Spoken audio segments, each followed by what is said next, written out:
That's bullshit.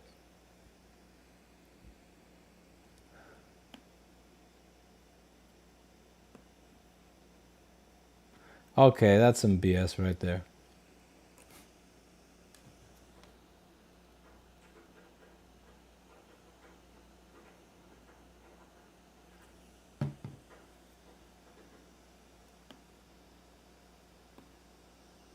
All right, type the number 3 in the chat if this works.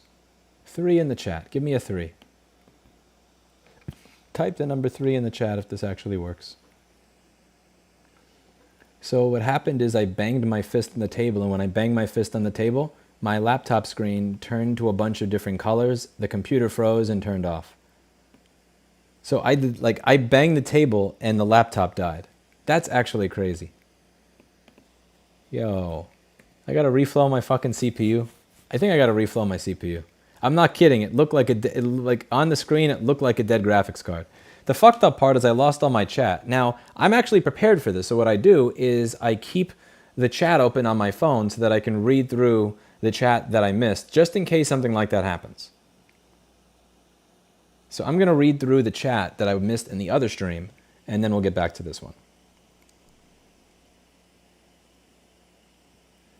Yeah, I was finally up to 300 viewers in the last stream, which is 50% the live viewers that I used to get when I had 40,000 subscribers back in 2016, and now we're back to 58. So if you're watching this, hit the like button. Hit the like button. Let's see. Okay, I'm reading the chat from the old stream to catch up. Why did you choose a sheep for your logo? Because sheeps are honest. They're humble and honest the way we are. We don't screw over other people. Do you have any advice for someone considering getting out of the rat race and starting a small business? Start small and make sure whatever you're doing is actually profitable. Offer something that people need that is not being done well by everybody else in the business. And do a lot of research to figure out how it is to try, like, pretend to be a customer of a certain business where you think that there's an opportunity, and see where it is you can imagine offering a better service. Or like, okay, this person put me on hold for 10 minutes. That sucks. Okay, I'll answer the phone immediately. That person is a 6-week wait, but it only takes 1 week to actually, for me to get ready to do the service. Like, figure out where you could do better than people who are in that current area. It's difficult because a lot of things are being done well by a lot of people already.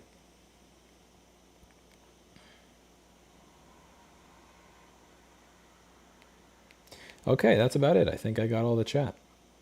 Okay, I'm actually missing a bunch of chat from the old stream. I am missing a lot of chat from the old stream. Boo. I'm not running an eGPU, but every computer has a graphics chip, whether it's built into the CPU, integrated to the motherboard. It's same shit, man. You know what I'm talking about. I did not sell my ThinkPad. It's not worth selling. It wouldn't make any money, so I just keep it as a spare computer in case this thing breaks. And speaking of, I did this. I hit. Oh, that's funny.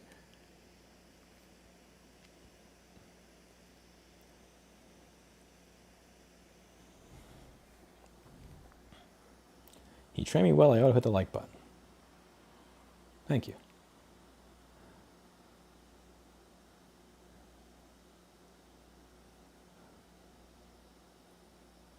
Louis, love the ribs tomorrow night. And Mitt. What's Mitt?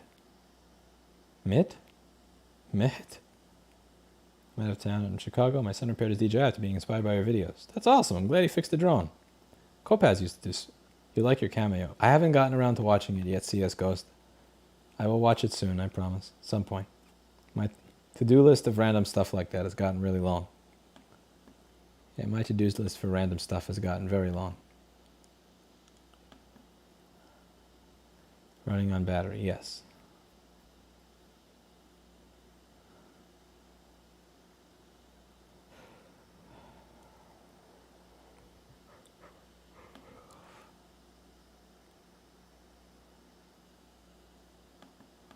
The hardest concept for me to learn when I started down the path of MacBook repair was... just the best basic components in a schematic and how to read a schematic.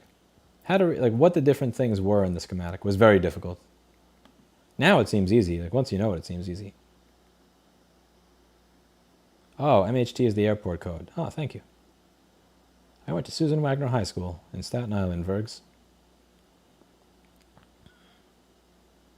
You should send your laptop to get checked out by Mr. Rossmann in New York. Ha ha. You know, the funny thing is, if somebody has a problem where when you press on the machine it dies, that's actually usually something we say no to. Like, how do you figure that out? Like, which ball is cracked in the motherboard? Or which layer of the motherboard has a microfracture in it? You know, like, good luck solving that shit. That's one of those problems that you're almost never going to solve. So, Discord invite has expired. Yeah, Discord sucks balls. I don't know what to tell you, man. It really does. Like, I tried making an invite and setting it to never expire and have unlimited uses. That didn't work. So then I tried paying for the Nitro, whatever, Boost, or whatever the fuck their shit is, and that didn't work. Like, I fucking give up. Email hi at rossmanngroup.com and tell them the invite doesn't work. But, like, I'm done with that shit.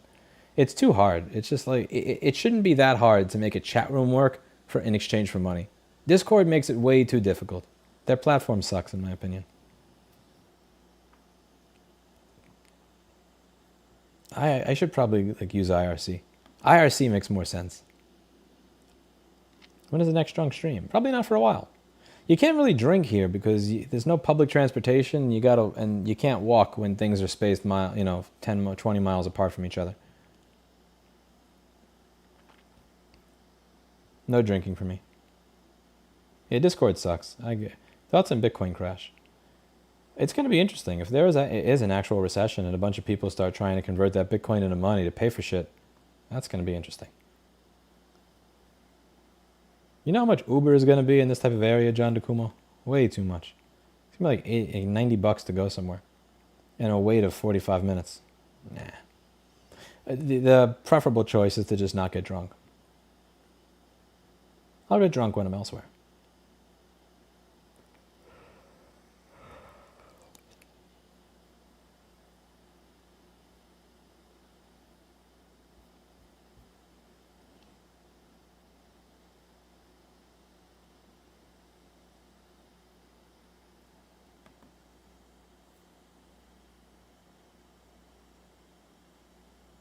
Why did you rent out an apartment in New Hampshire if you work in New York City? Are you remote? I rented out an apartment in New Hampshire because I was debating buying a home in New Hampshire and potentially having a business here, but now I've decided not to move a business here. There's no way I'm ever going to get a group of young single men to move to a state where everybody is either old or already hooked up with somebody else. But with no real like single scene or anything. But yeah, I was looking at potentially buying a house here. So I like the way the state looked. I like the people that I had met here for the most part. I like the culture of the state. So I thought instead of just buying a house, I would get an apartment and see how I liked it for a short period of time. I don't really work in New York City, to be honest with you.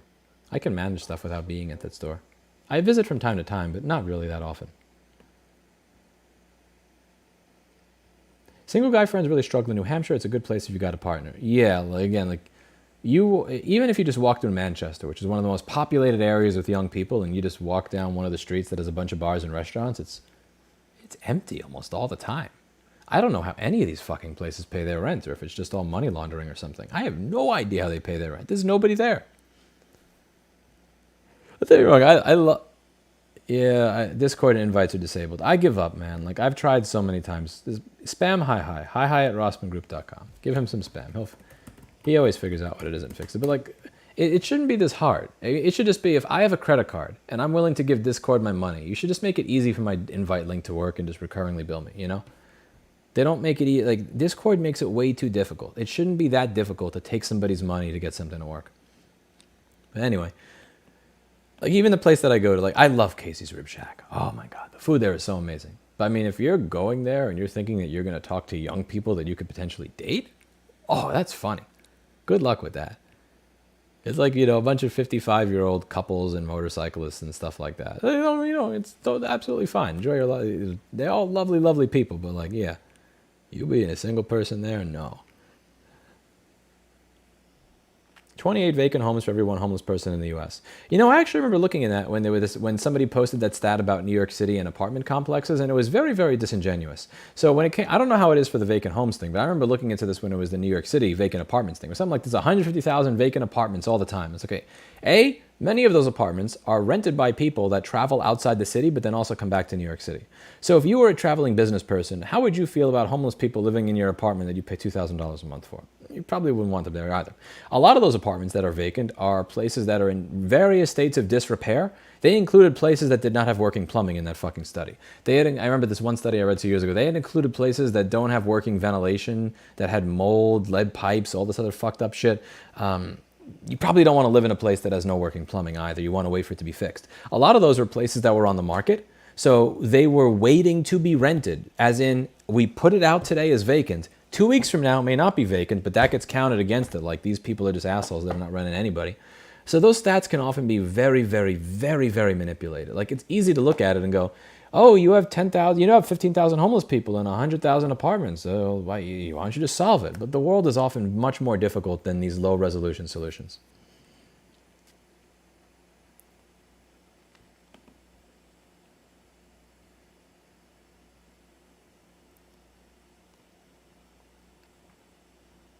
The problem with a lot of populism is that when you actually zoom in, like, it sounds good. There'll be a story, and the story is a really good story with a very obvious villain and a very obvious good guy. And if you just did what the good guy said and slayed the villain, everything would be easy. But the problem with a lot of those populist narratives is that when you look into the actual fucking details and you really need to start solving the problem, it's like, oh shit, this is complicated. This is work. Wow. Oh, I didn't think about that when I was, man.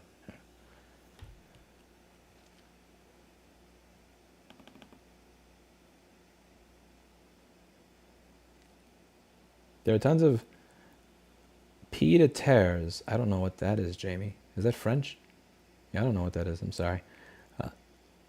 That accounts for lots of seemingly unoccupied units. I don't know what pied... Is that like Is that pediatrician in French? Like the doctor, pediatrician? Pied à terres. That sounds like pediatrician in French or something. When was the last time you tried speed dating? A month and a half ago. Yeah, I tried that like a month and a half ago. I tried it a few times and then I stopped.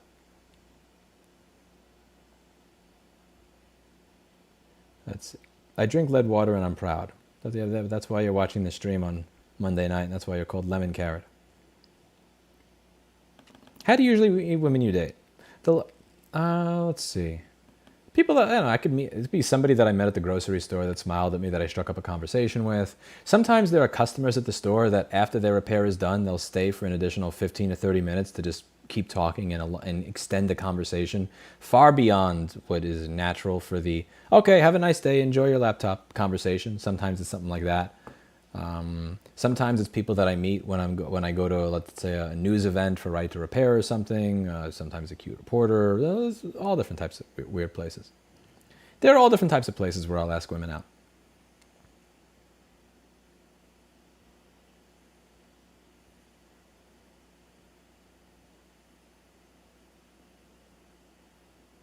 Does Discord cost money to have?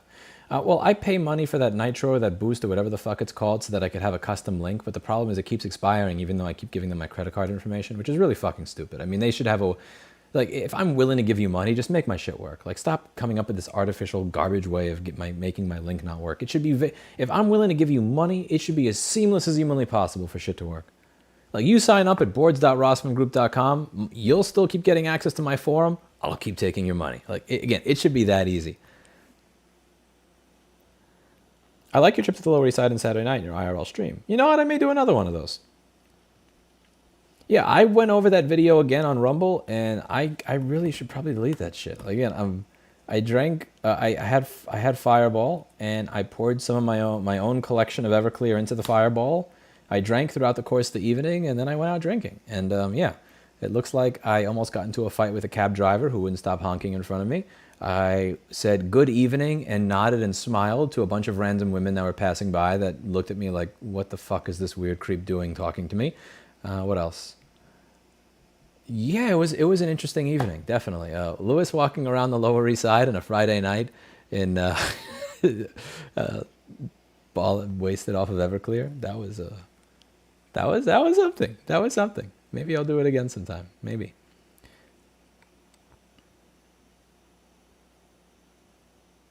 Things are rarely black and white. True, but again, populist rhetoric is getting more and more popular, and sometimes I fall for that shit myself. Pied-à-terre is a property that one owns but only lives in part-time. Yeah. The news sells and there being such a simple solution. Sometimes there actually is, but even then it's almost never sexy. Yeah, I fall for the populist trope sometimes too myself, but like every time I look into it, it's like, fuck, the world is really more complicated than I thought it was in my head. Like I know that I have a bias towards populist storylines, towards a popular. Like I know that I have what's the word I'm looking for? Not a weakness. It's vulnerability. I'm trying to think of the word. I'm forgetting the word. I'm failing at it. But I know that like I have a bias towards seeing the world through a certain lens. So I try to keep that in mind now, as I'm getting into my 30s. I think populism is really good at identifying a problem and identifying when somebody's ignoring a problem that really does need to be looked at, that is being ignored often that for bad reasons. But at actually prescribing a specific solution and getting in there and getting your hands dirty to actually make it better for everybody, I don't think it has a lot of prescriptive solutions for that. Why do you say you're bad at dating? I would say track record, I would say. I would say track record probably. Like, I mean, one of my old best friends. We haven't talked in a while. The relationship was a little rocky after he got out of federal prison. But like, he would just show up to like he would literally just randomly walk into a place and just say, "I am just going to ask this." He would talk to a woman for like 90 seconds, get their number, have them messaging him like 30 times that day, and then just dump them.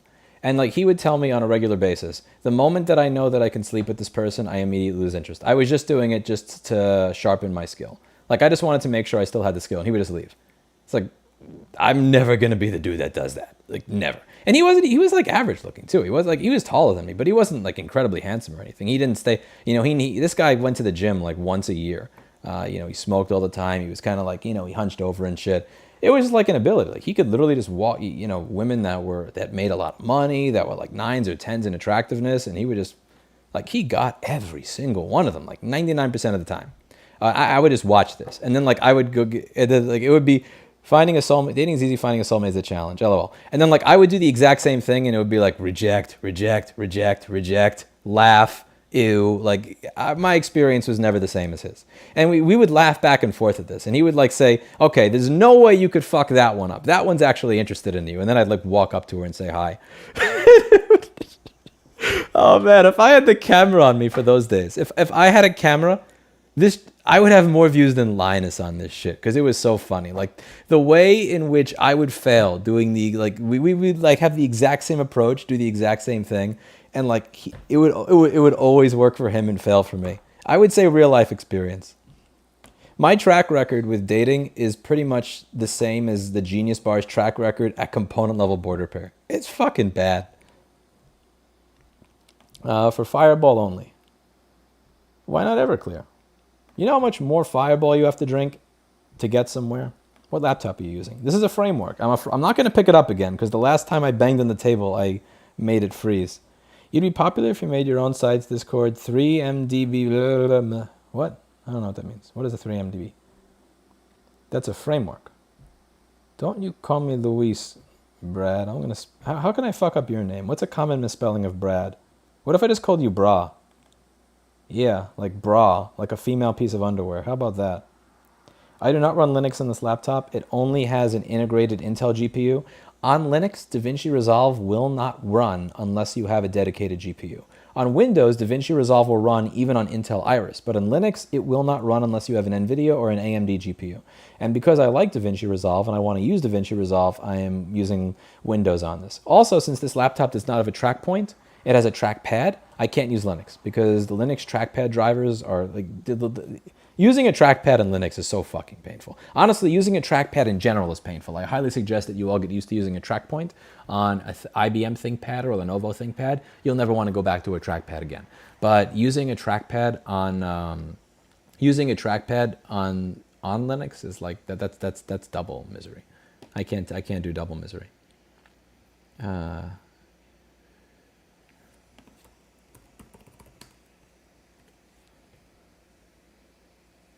Nothing wrong with saying good evening to groups of ladies. It depends on who. I had 2 White Knights Simps in that stream that yelled at me for doing that. If that's, like, realistically, if you're in a neighborhood that's filled with bars and nightclubs on Friday night and you're dressed up and women are dressed up, if that's not the place to say good evening, how are you, then where the fuck is? Like, I banned him, like, literally instantly. It was just some white knighting asshole. I guess we live in different times. Maybe that is. Maybe you're not supposed to say good evening, how are you, to a group of ladies in a neighborhood filled with bars and nightclubs on Friday night. Maybe the standards have indeed changed. I don't know. Somebody in my chat was really mad that I did that. Why are you wearing sunglasses inside? That is now a super chat only question. So I've set a rule, which is if I answer a question more than 5 times a day, I only answer them for money. I've become an evil capitalist asshole. I remember when you ran up to that honking guy, you were like, if this guy honks one more time. I mean, I said if the guy honked one more time, and he honked 2 or 3 more times, to be fair.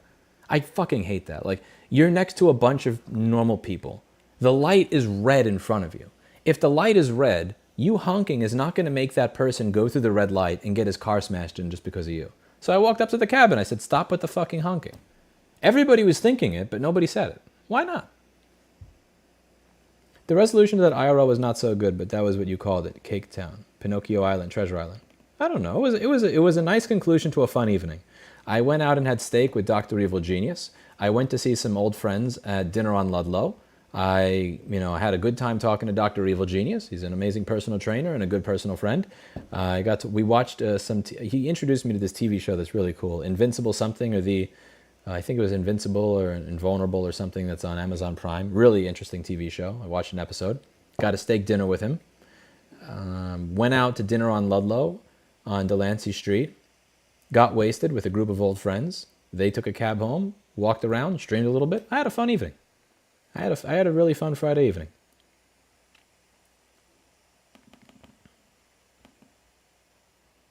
Propensity, that's it. Predisposition and propensity, yes, those are the words.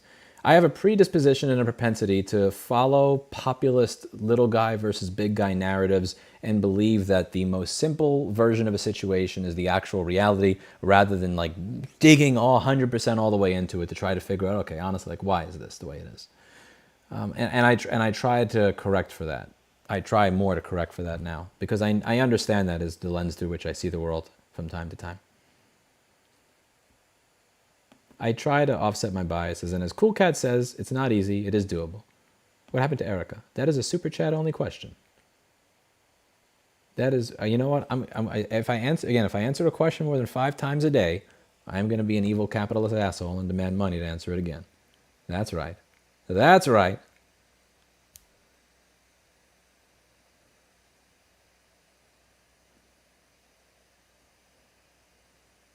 It's the bad boy syndrome. Women like them rotten.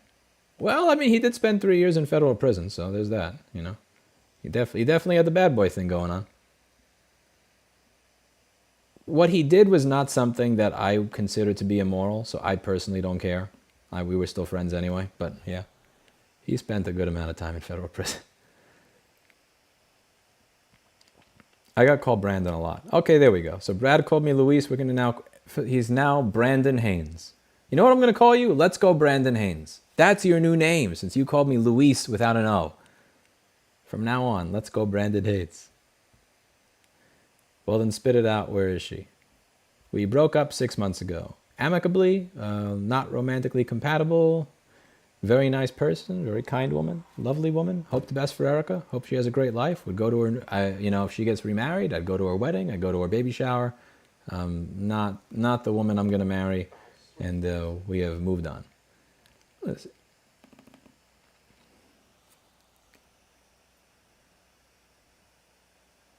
How's progress in Florida? No progress in Florida. Gotta wait for the audit to be over. You can only say good evening only to the least second attractive woman in the group. Haven't you watched A Beautiful Mind? I watched that like 15 years ago. I like the soundtrack to it, but I haven't seen the movie in a long time. I think the guy that you banned on the stream, you should say, hello bitches, what's up? I don't see a reason for that. Usually, hi, how are you? Or, good evening, or hi. My personal favorite line is hi, with a large smile and opened eyes, like hi. Like when people that for some reason Steve cracks up when I do that. Like instead of when a really cute customer walks in, and like wants help with something, he'll just he'll make fun of me and go hi from his fucking chair as I'm saying hi. But I'll go hi. And he just looks at me and goes, it'll say that as a way to make fun of me after they leave. It's always funny.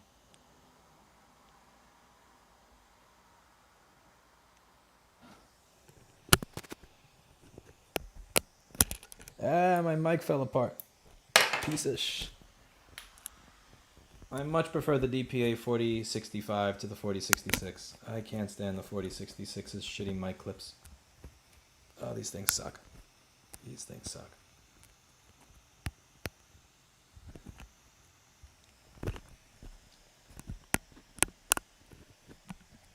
Damn, this clip is shit. Look at how flimsy this is. Truly flimsy.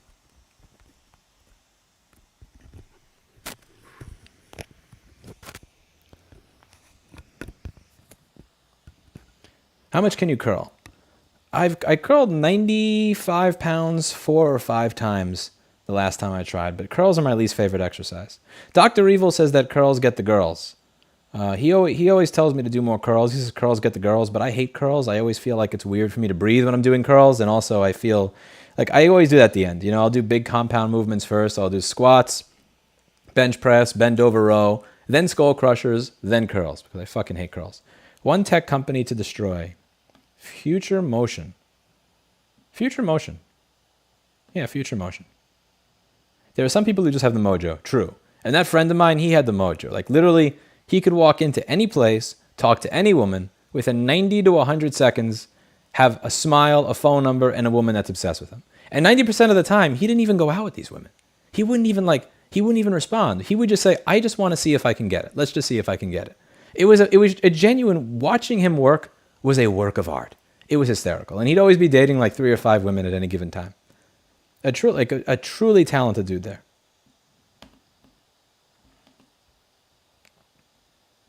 But again, it would just be funny because like I would go to do the exact same thing, just being myself, and it would be like wah, wah, wah. And then he would go up to the exact same woman that I failed at, and they would just be gushing all over him. It was fucking funny. Like in the beginning, it was depressing, but after the 100th, or 200th, or 300th time that happened, it just got to be funny after a while. And at some point, it is like you got to appreciate somebody working at their craft and being the best at it. Like I think one thing that people enjoyed about my videos was watching, like the Genius Bar would just fuck up over and over again, and I would just effortlessly make them look like idiots and look like fools. And I think people like that.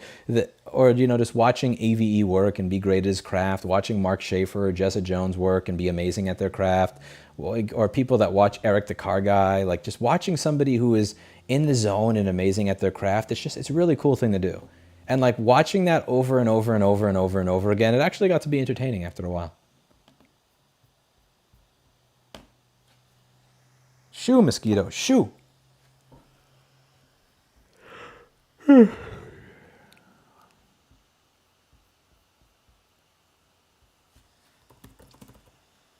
That's Lewis's nice guy rant. No, the populist thing had nothing to do with nice guys. I was saying that I have a bias towards a populist view of the world, and I always have to try and correct for it and make sure that the narrative that sounds like the most fair and just and correct thing is not actually what's going. Like I always have to check and see, is that really is that really what's going on, or is there an answer to this that's not as popular, that doesn't particularly follow this narrative, but that is actually the right answer to a problem? That's not a nice guy rant. That's more a rant on not just believing something because you want to believe it to be true, or because it's politically expedient. What are your thoughts on swaps and options? I think that I already gave all my thoughts in the GameStop shit, and I really do believe in February of 2021 that a lot of those people just went full Memento. Like, you remember spoiler for the movie Memento. You have 5 seconds to mute the video if you don't want Memento spoiled. So at the end of the movie Memento, the guy figures out that he killed the person who killed his wife. But he has a memory problem, and instead of making a notes that he knows that he did it, he destroys the evidence so that he can have a purpose in life. But in order to have purpose, he continues to continue the manhunt for the woman that killed his wife. So he keeps on killing new people. He gave himself a hint that would lead to him tracking down all these other people that had a similar name to the person that killed his wife, and he just keeps killing random people over and over again. And then when the person tells him that that's what he's doing, he gives himself a hint that causes him to kill that person as well, so that he will never have anybody challenge him on what he's doing. And I think that's what they did. Like, they won. They got the short sellers out of the game. They got they BTFO'd them, all those people that were overly short GameStop, and they won. But then like, no, we didn't win. You have to keep going. And it's like, what the dude? It went full QAnon at one point. I was all with the people that were doing that in the beginning, but like I think they went full QAnon around February of 2021. That's my opinion.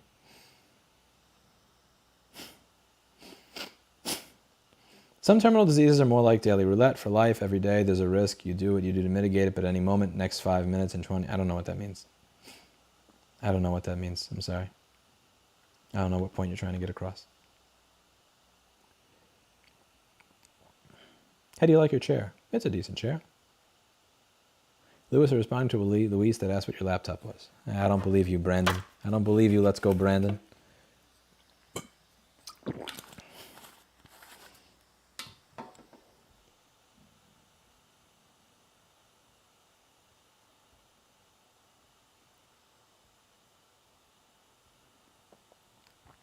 What methods have you used to figure out how to create value in a position of low to zero funds?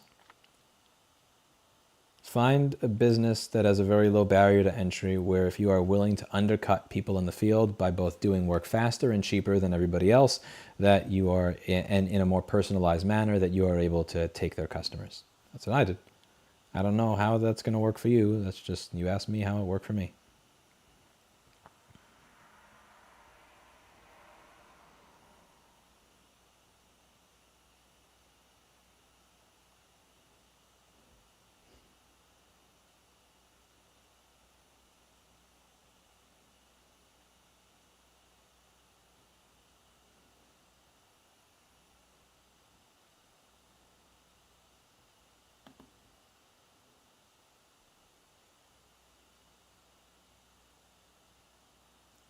Will of New Zealand sounds like a... I'm sorry, you sound like an asshole.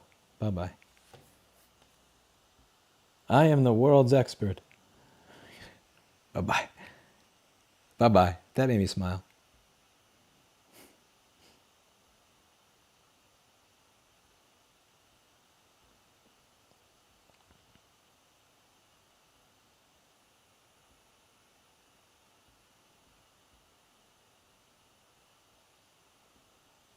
What are the whiteboards in the back? Those are acoustic panels. But I don't have enough here. I also haven't taken the time to hang them. Let's see. How I'm behind by 8 minutes. What's your thoughts on China being shut down manufacturing for over 60 days? Apple is pulling out its manufacturing plants in its company is pulling out. It's going to be hard to get new electronics. I did a video on this a few days ago. Let me find the video. See, this is what sucks about when your videos don't show up in your subscribers' feeds anymore. The people that are actually subscribed to you don't even see the stuff that you make.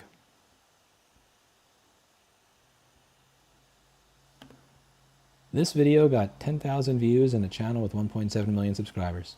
That's like 0.5%. So the TLDR there is I think it will accelerate the push out of China for a lot of our manufacturing, which in the long run I think will be a good thing. You know, the best time to have started was 30 years ago. The second best time to start that is now.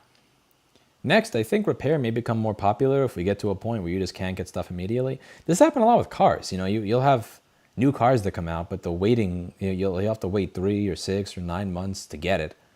You know, you may be more apt to fix what you have or to fix things to put on the used market if you can't get new things as quickly. So I think repair may make a serious comeback as a result of that. But more importantly, the more China pushes the zero COVID shit, there will be a short-term hurt. You know, there's going to be short-term inflation as a result of there being less stuff out there for everybody to buy. You know, you have less supply with increasing demand, prices go up. But in the long term, I think repair will make a comeback. But more importantly, we will realize that we can't put all our eggs in one basket. You can't, like, China's not the world. You know, Scott Galloway said everybody thought that there was going to be a 3D printing revolution, and he said, this is Scott Galloway's words, not mine. We already have the world's cheapest 3D printer. It's called China. But once the world's cheapest 3D printer decides that they are going to continue with the stupidity of a zero COVID policy, as long as Xi Jinping believes that he and his Communist Party can control a virus, as long as they are, what's the word I'm looking for? There's a specific... As long as they have the hubris of believing that they can have 100% control over a virus, they are going to keep pushing for that stupid policy that will continue to fail. And as long as they continue doing that, there will continue to be supply chain disruptions. And enough supply chain disruptions, and we may actually decide, fuck it, let's make stuff in another country, or figure out how to get along fixing things that we have, or make things ourselves. Growing up in New York City, did you ever get into bar fights? I never got into bar fights because I didn't spend much time in bars. I have gotten into fights on the way home. Again, that's how I got stabbed with a broken Mystic Ice tea bottle. I don't know how good the resolution of this camera is. I have a scar over here from that. And I have gotten like a couple of scuffles. I'm a horrible fighter. I'm a really, really bad fighter. Like, I mean, the person that did this to me got knocked out, but the thing is they were able to do things that anybody that had even the most basic skills would have been able to block and avoid happening to them. I haven't gotten into a lot of fights, but the ones I've gotten into, I've performed very poorly in. I took a martial arts class in 2019, 2020, and a little bit of 2021, but I sucked. Oh my God, it was like 2.5 years. I sucked so bad. I was really bad at it. Like, my instructor was I could tell he was being very patient with me. But yeah, I was horrible. I have very, very bad hand-eye coordination. And I have very slow response time. It was fun to try for a time, but I think what they mean is when you call women names, is there a theory and some women like to be nagged but not respected, but I think we should avoid those women. I don't get what you said there, Don DeComo. I'm sorry. I don't get it. What are you benching these days? I did instead of trying to get 225 for a set of 12 because I keep failing at 10 or 11 reps. I want to beat Danny and I want to get to 225 for 12, but I'm trying a different strategy. I'm doing 255. So I got 3 reps at 255, then I got 4 reps at 255. Yesterday I got 5 reps at 255. So what I want to do, actually, wait, did I get 5 or 6? I'm actually going to look at this. I think I got 6. This is why I write this shit down. One moment. I'm going to check this.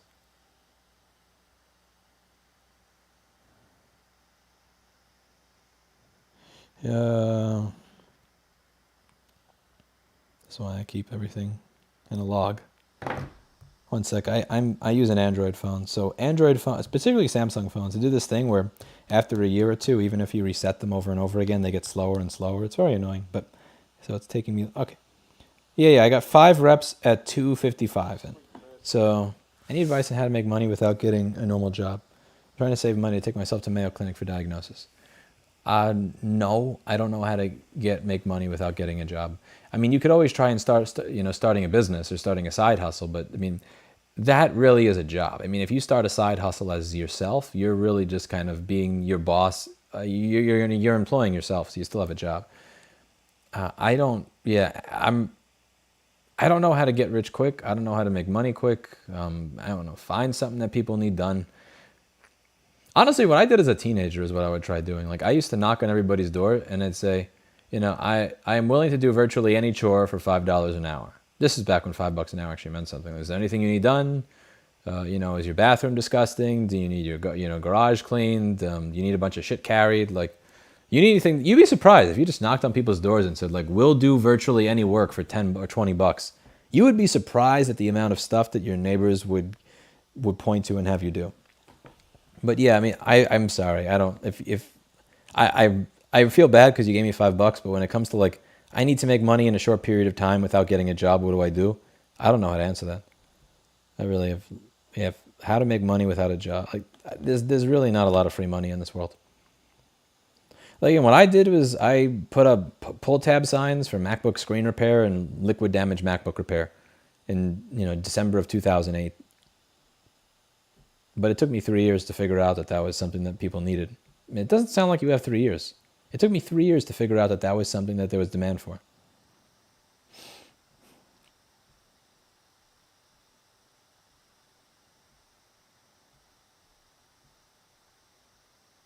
He paid them all beforehand just to impress you. No, I doubt that. I've been watching you for years. Appreciate your candid calling out bullshit. Thank you. I don't know if that's what I always do, but why do you have the sunglasses? Any question that's been asked more than 5 times becomes a paywalled question. That is a super chat question. You're erratic. Remind me of Eli the computer guy.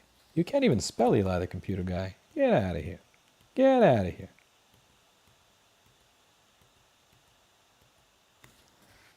Put on a wedding band and go to a bar.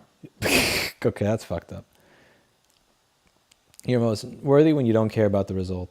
I usually don't care about the result.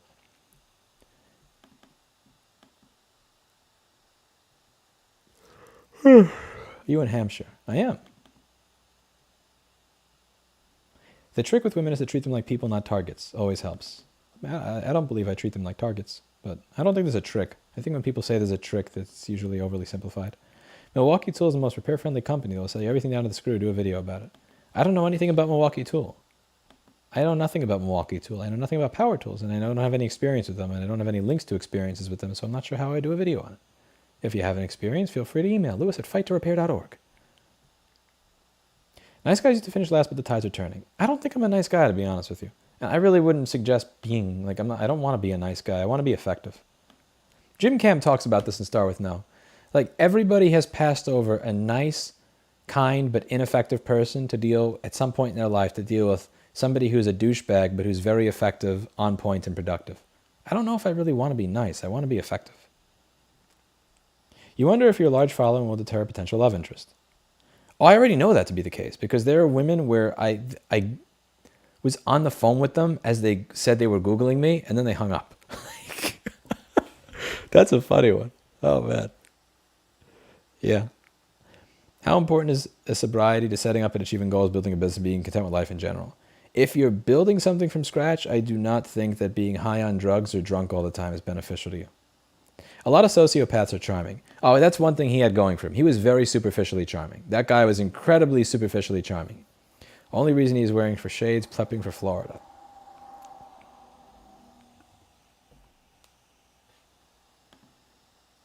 What's the favorite exercise or part of the body to work out?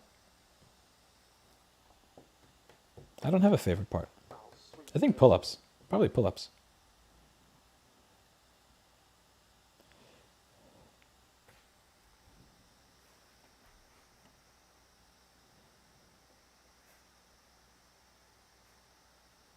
No, they went full QAnon in those. Full QAnon.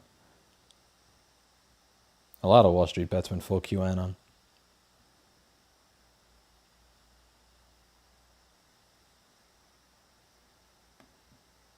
I like the douchebag look of yours now. Maybe people will see you the way they imagine yourself to be. Keep dabbing at them haters.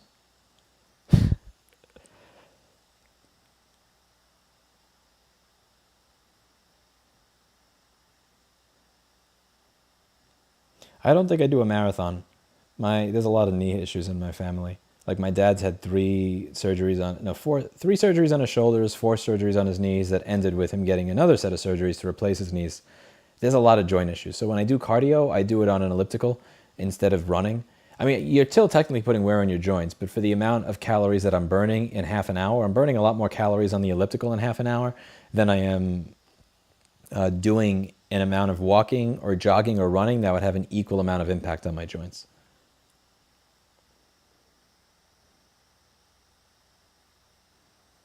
I love that a dude with douche sunglasses at night indoors is calling me "Let's go, Brandon." That's so MAGA, it's priceless. I'm not MAGA, I just thought it was funny. So you're moving to Florida. It depends on how my audit goes, and also if I find other places that I like. Hi, Louis. How do I get a woman? I'm the same height as you and in the tech industry. You can guess how few women I meet, even less of my type. Any tips on reaching out? Listen, if you're short and you're not very charming and you're weird, you really just, it honestly just comes down to a numbers game. Like, I would say probably 99 out of 100 women I ask out say no, laugh, go ew, or just walk away. But like 1 say yes. So again, there are people like my friend that'll ask out 100 women and 99 will say yes. If you're at the shit ends of the stick, where like 99 say no, that just means you got to ask out more. Like, you got to ask out 1,000, 2,000, 3,000, 5,000. You got to put yourself out there more. You got to have more opportunities. Dress well, smile, be a pleasant person, and just have more conversations with random people. And here's the thing. Let's say you're afraid of asking people out, right? Start low. Because again, when it came to border pair, approach this like I approach border pair. When I started doing border pair, solving a board, that's really hard. Replacing a QFN, that's really hard. Fixing a board, really hard. What if I just do this? I'm going to take this component off of the board, and then I'm going to put it back on and see if it still works. And if it still works, it's like, yes, I did it. So, okay, let's say that you have issues with asking women out. Fine, okay, how about this? What if you just set a really low goal for the conversation? Like, for me, winning in this event is not getting a date and her being my girlfriend. Winning in this situation will be, I say, hi, how are you? And they look at me back and say hi and smile, and then I keep walking. Then do this to yourself. Yes, did it. Next time, say, hi, how are you? They say, hi, how are you back? And then you answer and ask a follow-up question. And if they answer the follow-up question, that's winning. Then next, maybe a little bit more of an involved conversation. And continue, go, like, start with, like, again, with Border Pair, I assumed that I was useless as shit because I was. So I set it so that, like, the most basic little building block, if I could do that tiny thing, I would cheerlead myself on as I did it and then move on to the next thing, the next thing, and the next thing. Reason for insane people viewing the apartment. I don't know because that's not my apartment. I'm guessing it's because a lot of people want to come back to New York City to get drunk and wasted in the East Village. If you take a look at my this video that I did on Rumble the other day, you'll see that a lot of people are coming back to the city. Like there's oh my God, this video earned 3 cents before. Now it earns 16 cents. God damn. And I'll put this in the chat so you can see. But yeah, so what I would say is you set a really, really, really low bar for you to consider something a victory. And then keep doing it over and over and over. Like, why does it have to be that if you're socially awkward and you get no's from everybody, that like your first experience talking to them, you have to get her to say yes to a date in order for it to be a success? Set something lower. Like, again, I'm not going to fix it. I mean, I dropped out of college. I barely graduated high school. I don't fucking know how to work on small electronics. I used to work on Studer A800 tape machines and Neve 8088 consoles and SSL J9000s. These didn't even have surface mount components on them. Hell, they didn't even have PC boards in a lot of the Pultec shit, like a Pultec EQP1. This was point-to-point wiring. How the fuck am I working on micro BGA? So again, you have to set yourself a really, really low barrier to consider yourself successful. Say hi to a woman. Hi, how are you? Get a hi back. Yes, I won. Get a little kick of dopamine. Now you're going to be more confident next time you do something. Say hi, have a real conversation. Short conversation, move on. Have a real conversation, move on. Talk to them, become friends with them. Then next one, next time. Then you ask somebody out. Like, start small. Build yourself up, piece by piece. Again, to be clear, don't fucking take dating advice from me. I'm a dating loser. Trust me. It's not going to go well for you if you take serious dating advice from me. But I'm going to give you like really basic tidbits. I wouldn't even call this dating advice. I would just call this advice on coming up with a system for doing something new that you're bad at without giving up because you are getting deprived of the dopamine that you get when each time you succeed at something. Like again, when you do drugs, you can get a dopamine hit by doing cocaine and heroin, or you can get a dopamine hit by having small victories over and over and over again. And I'm trying to give you a procedure set and a formula to building up those small victories, building up that confidence so that you can keep doing stuff into the future. Set a low goal. 13 cents from Rumble. Yo, I started today with 2 cents on that video, man. I'm becoming a real fucking influencer, baby. In all seriousness, really set a really small goal for yourself and build from there. And also realize that you're going to have to change. There are things about yourself that you're just going to have to change. You may think it's not fair. You may think people should just like me for who I am. Women should throw themselves at my feet because I work in tech and I'm nice. Man, life's not fucking fair, man. Life's not fair. You may have to change. You're going to have to hit the gym. You're going to have to, practice your social skills. You're going to have real conversations with people. You're going to have to be open to the fact that people are going to laugh at you. Sometimes they're going to walk away from you. Sometimes they're going to say, ew, and oh, well. That's the price you're going to pay. That's the price you're going to pay for actually engaging in the marketplace of being social and dating and dealing with people. It's up to you to decide what to do from there. Power tools tend to be very repairable. The post-apocalyptic inventor sources parts and manuals for broken stuff he finds in junkyards and fixing them. That's interesting. I don't work on power tools much, and I don't use them very much, but it's good to know him as a resource. I think that manufacturing push is going to shift towards the Vietnam away from China. That's not a bad thing. I see most of what you make, but yeah, there has been the odd time where the notifications haven't popped up even though they turned out on YouTube sucks. Will trolling on absent moderators get you a ban? Almost anything will get you a ban as the night turns on, honestly. Name some New Hampshire places. See if we got an old one that matches. Huh? I don't know. What place of what?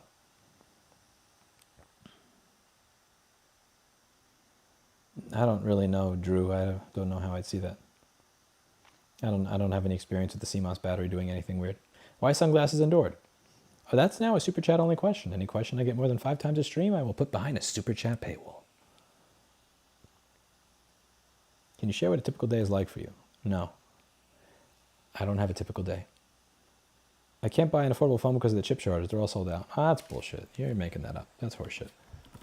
That's absolute horseshit. It sounds like you're bullshitting me. Let's see. Are you full of shit? I think you're full of shit, but let's confirm that you're full of shit. Here we go. Moto G. Bada bing. 150 bucks. Durable. Liquid resistant. Fast. Amazon Prime. Free delivery by Wednesday. Yeah, you're on some bullshit there. You can buy a cheap phone. You can buy an affordable phone very easily, actually. I am behind on chat by 10. Why don't you make less than 10-minute videos when the algo tends to suggest videos of 10 minutes or greater? If it's because you don't have anything more to say, I get it. But no, I do a lot of videos that are 18 minutes, 20 minutes, 30 minutes long. It doesn't make a difference. Either you are on the algorithmic train and it's recommending your content and shoving it into people's feeds, or you're Eli'd. My channel's really been one or the other. Like I have stints where all my videos get 100,000 to 500,000 views, and then I have stints where my videos get 2,000 to 8,000 views. And it'll be consistent. Like there'll be some sort of event that, you know, tosses my, this is one video I did a long time ago. It's very interesting because this is right after YouTube started talking about why you shouldn't be cursing in videos. And my partner manager or somebody like that was explaining this to me, how I should reconsider for videos I want to monetize the cursing thing. And then I saw IT specialists can suck my dick. That was the title of the video. I changed it, but at the time the title was IT specialists can suck my dick. And I had a bunch of, like, this video had a giant spike, like 100 to 200,000 views over the course of a day. And it was a video that was several years old at the time. I look at my comments and every comment is, fuck. Since I've been missing, quick summary, moving to Florida, no. Leaving NYC for good when my audit is over. What about your current employees? The ones that I like and that are willing to leave will leave, and the ones that I don't or are not willing to leave won't. Did you find the shop? No. Parents okay with, I don't, my mother killed herself 12 years ago. So that, yeah, don't really know. So that's that. I'm sorry. I'm sorry that I didn't give the longest answer to that. I appreciate the $5. God bless you. I've answered that question like 15 times this video, so that's why I'm doing the TLDR. And I was also in the beginning of, the middle of an answer of another question. Yeah, when it comes to 10 minutes or so anyway, so I get all these comments from somebody saying, why is this in my feed? Why is this in my feed? I don't even watch computer stuff. Why is this guy in my feed? Fuck this asshole. Why is this in my feed? So YouTube will randomly like go drunk and just take a video of mine that's unrelated to what everybody wants and just fucking shove it in their feed. And there's a bunch of comments in that video like, why is this in my feed? Why is this in my feed? This just got spammed in my recommendations. And then that video and then all my other videos will get like 500,000 views over the course of the week. And then it'll kind of go into the counter cycle where all of my videos will wind up with like, you know, 4,000 views. Or like, let's just say even with streaming, right? So like when I had 40,000 subscribers, I had like 600 live viewers a video. Even if I started a live stream at 2 in the morning, it'd be like 500 or 600 live stream viewers a video. And now, let's see, what does this show up as? Now for this stream, let's see, what does it say I have watching? Hit manage. I closed the window and didn't reopen. Yeah, 349 live viewers. Like, I have 1.7 million, but I have half the live viewership I did when I had 40,000. So, you know, like I don't really do stuff. I don't make videos with the idea of fooling an algorithm. I just kind of make, I've always just made what I wanted to make. Like I just, you know, just make what I want to make and let things fall where they do.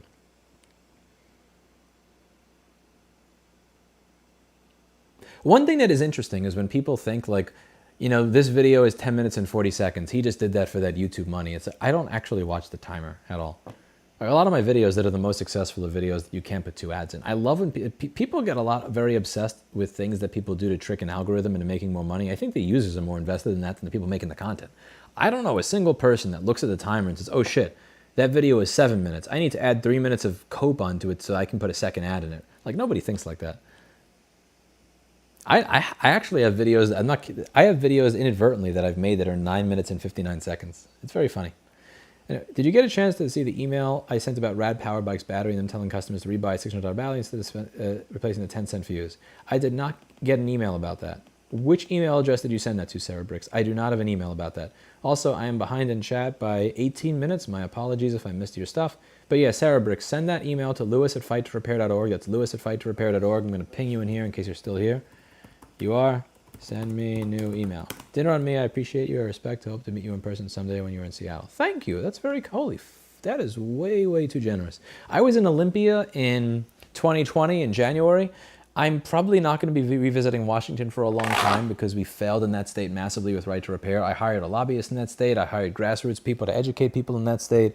I put a lot of money, time, and effort into trying to get a right to repair bill passed in that state, and it got fucked over because the politicians there fell for everything, hook, line, and sinker. Like they were telling people, you need to make right to repair not apply to students because these right to repair people, they are going to steal student data off of these laptops. So we're okay with right to repair. It's just you need to make it not apply to students to protect the data that's going to be stolen. And what that does, it's like, wait a second. Why is student data an issue? What are these right to repair people doing? The lobbyists, what they do is they plant these false narratives and they plant these false fears in a politician's heads and they fall for it. Like, I'm probably not going to be in Washington for a while. That's most likely a state that I'm writing off and giving up on. Too much corruption. Too much corruption and either corruption or willful ignorance. Either way, I don't think I have a chance of anything in that state. So I'm not going to be trying in the future. If I am in Washington for a different reason, I will consider stopping by and saying hi. And yeah, I'd be happy to meet you at a meetup. But I don't think I'm going to be in that state because it's just, again, I put a lot of effort and I failed.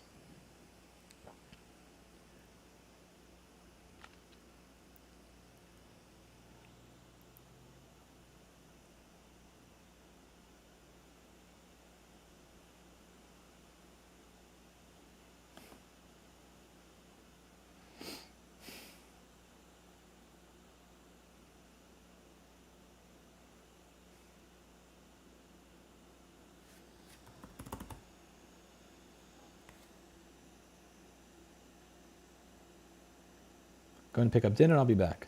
Thank you, Alana, for the little heart thing with the first aid plus on it.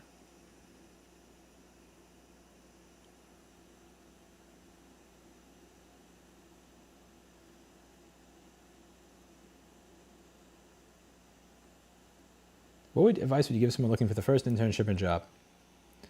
Be humble, go to a bunch of places, ask what they need, be persistent, and above all, don't go to a place expecting that they're going to hire you. Like, here's the thing. You need to provide value to the place.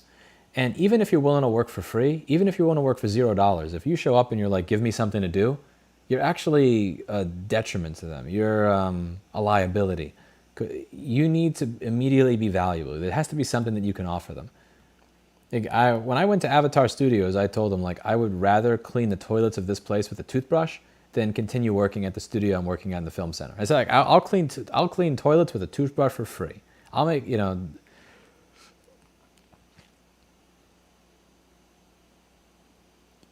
realize you're not asking for a job. Realize you're selling yourself.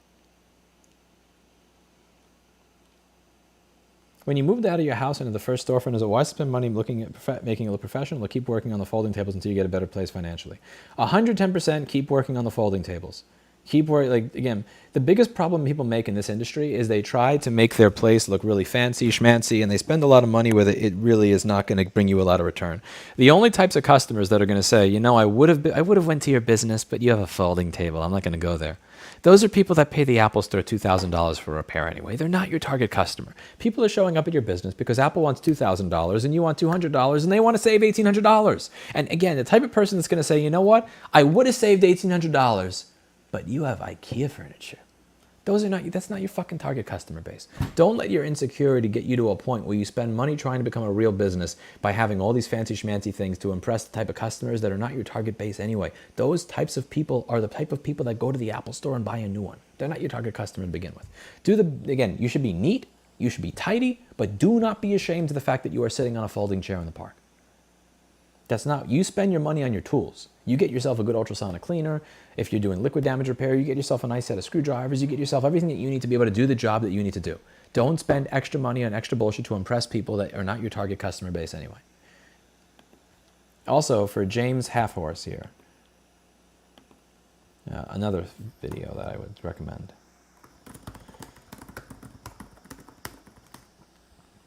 A video for you. I'm going to put this in the chat for the half a horse.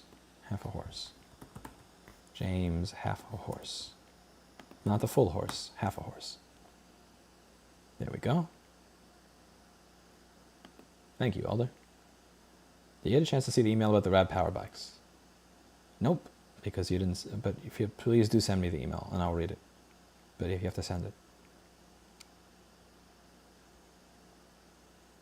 My wife says be polite and don't be weird. Yeah. Weird is a subjective thing. So don't be weird, it really depends. Like for me, I'm weird. The way that I move through life is weird. The decisions that I make are weird. And again, I live my life on my own terms, and I am my own person. I believe in a different set of rules and the rules that everybody else accepts for the world, and I think that's why 1.7 million people are here. I just kind of say, like, I look at general society and I say, fuck this. I'm going to make my own path through society because I'm a weird dude. That has a lot of upside. It means that I'll forge my own path through life. I don't have a boss. I live life on my own terms. Also means that when I talk to women, I probably do come off as weird because I am weird. But I like being weird. I like the person I am. So again, weird is really in the eye of the beholder. Weird is definitely a subjective thing in the eye of the beholder. For some people, being weird is just a way of life. Could just ask out the women that want you. You could just become rich too. Why don't you just become rich? Why don't you just take them? Why don't you just go to the people that want to give you millions? I don't know. Seems like a really silly statement. What do you do if you look like Joaquin Phoenix on the outside but Ricky Berwick on the inside? What the fuck does that mean? Only Louis can compare dating to border pair. These glasses remind me of blue blockers. I like these glasses, but they're not blue blockers. The thing I liked about those white frame sunglasses I had is that they blocked out a lot of blue light, which looked better.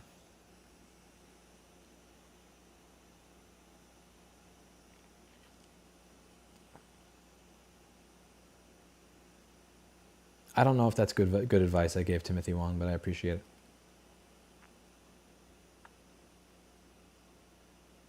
Retail rental prices going up in New York City. They seem to be the same crazy thing they were before.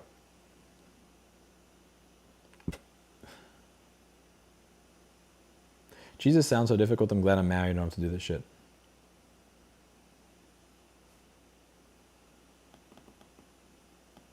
Good luck.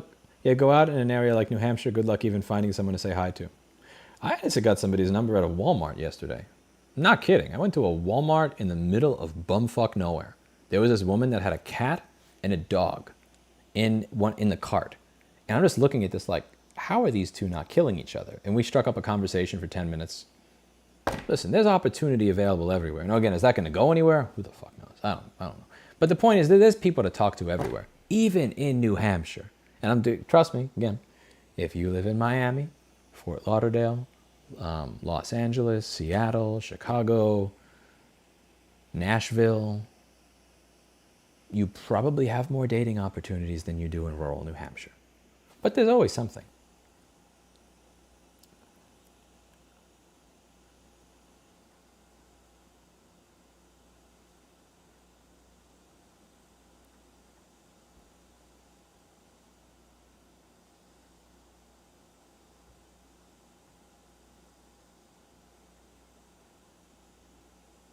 It does, Eli Kennemer.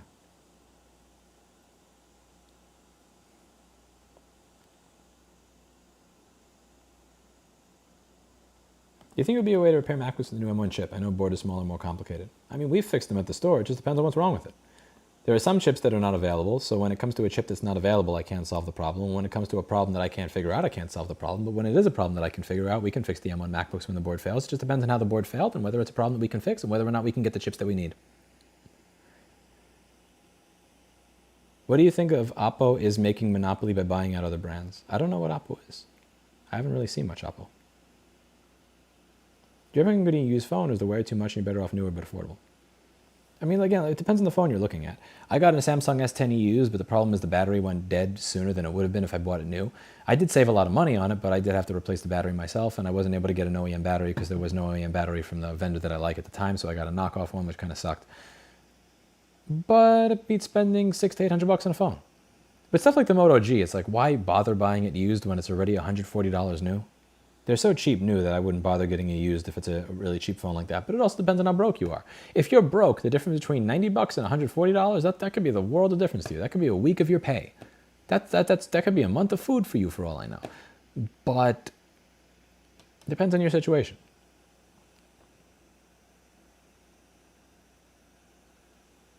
Hope you're doing well, says Texas Woodcrafting. Thank you very much, Texas Woodcrafting. That's very kind of you.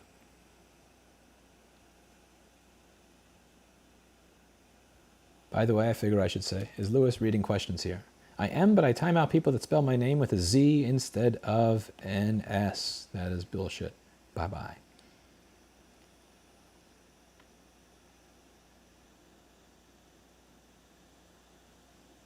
I was watching a live stream with less than 6,000 subscribers with just under 200 viewers. Now I am watching Louis with 1.7 million subs and 365 viewers. Yeah, YouTube fucking beat me in the dick. I don't know what to say to that. I got beat in the dick there. New iFixit employee, you and Linus introduced me to them, so happy to be a part of this now. Thank you for exposing me to them. That's awesome, Gage Hamilton. I hope Kyle's a good dude. I hope you enjoy working with him.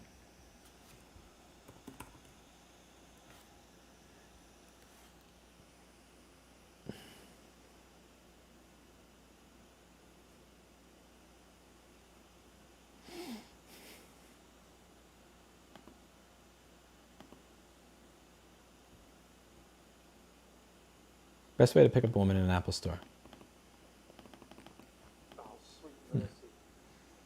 My wife is a picture of you by her bedside. When I mess up, she says, why can't you be more like Louis? Why did you steal my wife?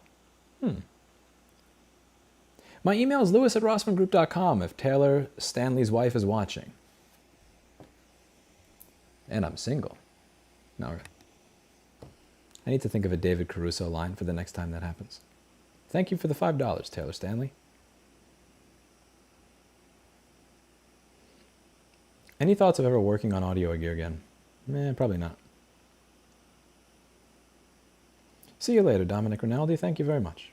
Weird is normal. You cannot be the same as everyone, somebody else mentally and physically. The world would be a boring-ass place where your death becomes irrelevant because they are just like you. I don't get that. Okay, speaking of the person that said I have almost the same amount of viewers as somebody with 6,000 subscribers, it looks like we have less than 50% the amount of people that have liked this video than the amount of people that are watching the stream. So I am going to go refill my water bottle and use the restroom. And in the meantime, until there are more likes on this video, I'm going to show you a picture of Tim Cook. So let's see, what's a picture? Which picture of Tim Cook should we show you all? I'm going to find a picture of Tim Cook. And he's going to look mad. Let's see. You know what? Let's get him gritting his teeth. How about that? Here we go. All right. Enjoy a picture of Tim Cook. There you go. I want to see the like. I want to see the same number of people liking the video as the amount of people watching. I'm going to refill my water and I'll be right back.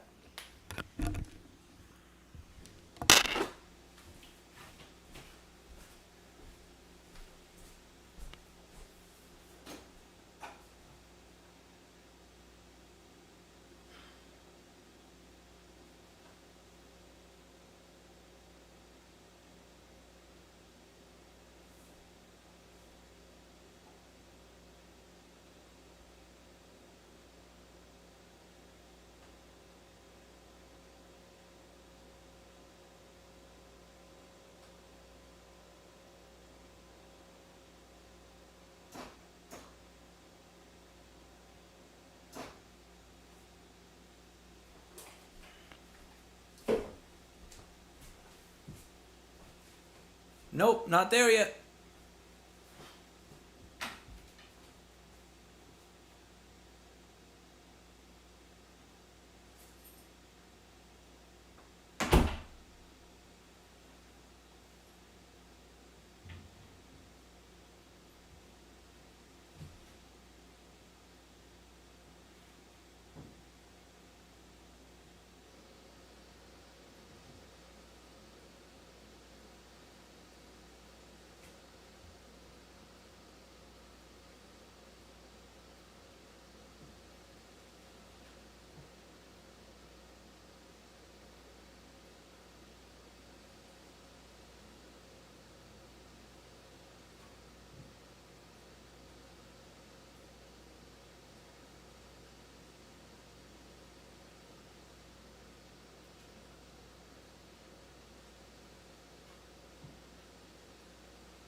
All right.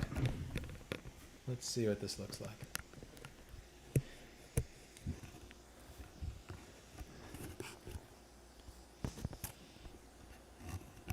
Got my water refilled. All right. Oh, damn, my mic unclipped. Boo.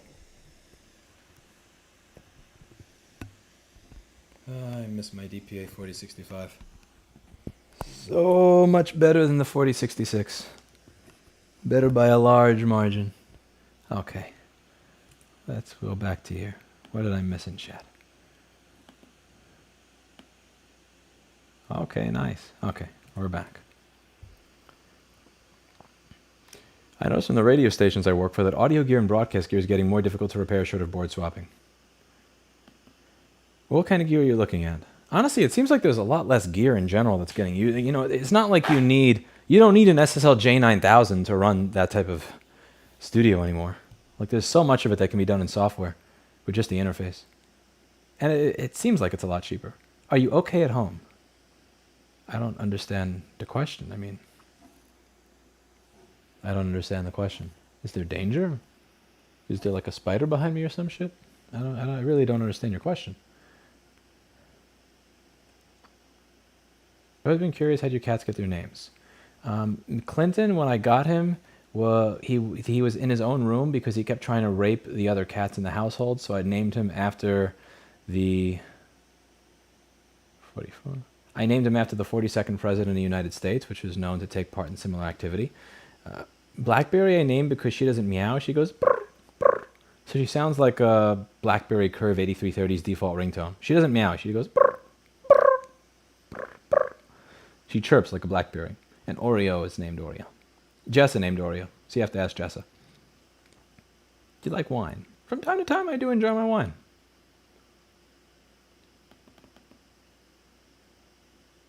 Gas prices in New York City. I don't know. I don't use gas.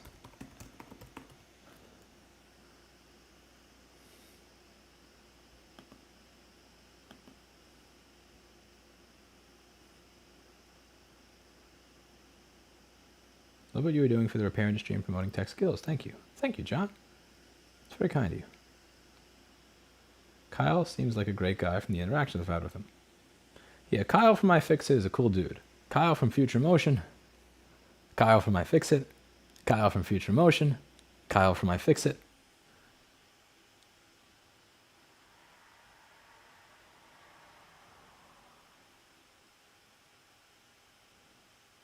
You almost cost me a MacBook repair. Mine. I'm single too. Sunglasses, I'm single too, right as I was taking a drink. Oh, I am holding you hostage. I'm shameless about it too.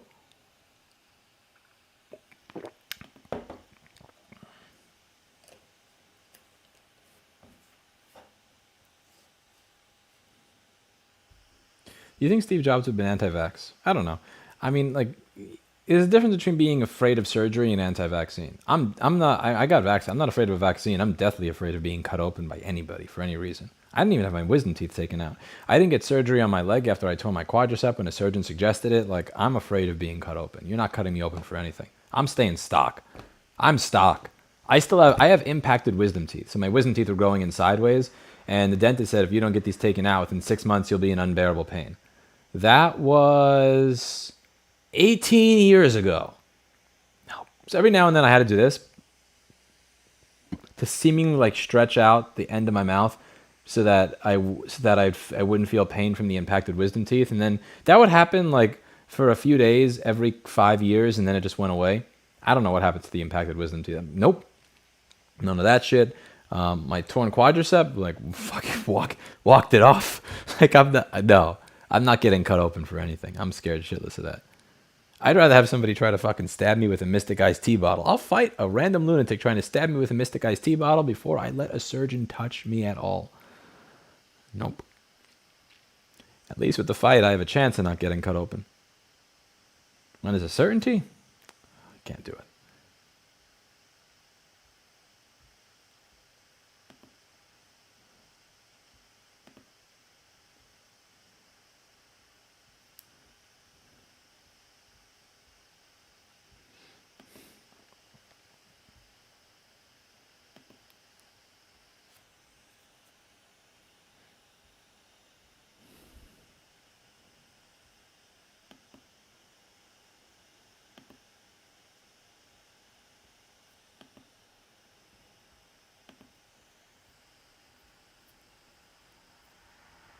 I'm driving, but I thumb up. Thank you, Michelle Mason.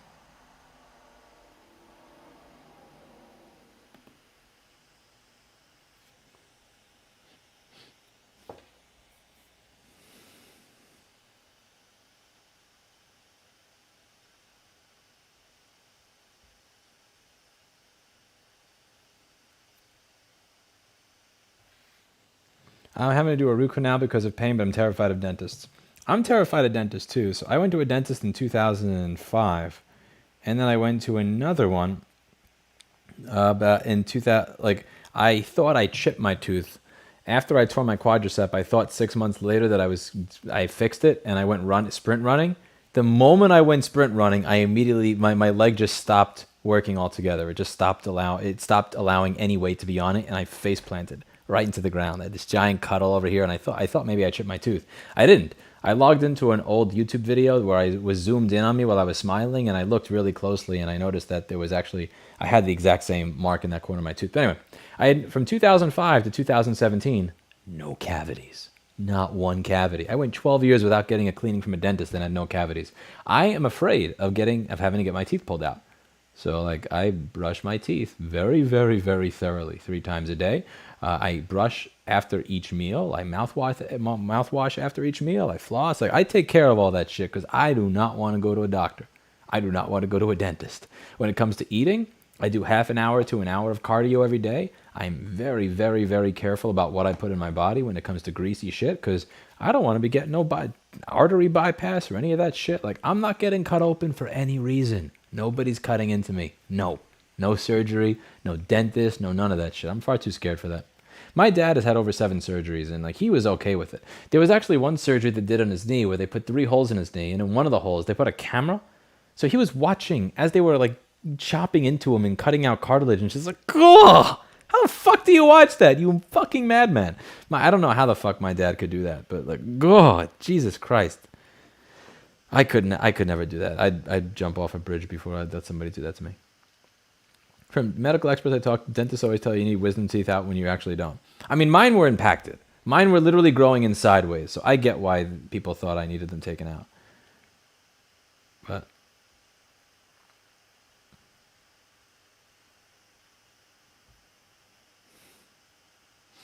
do you plan to make more YouTube shorts like your video is right to repair radical idea? YouTube seems to be pushing them. No, for 2 reasons. A, I hate shorts.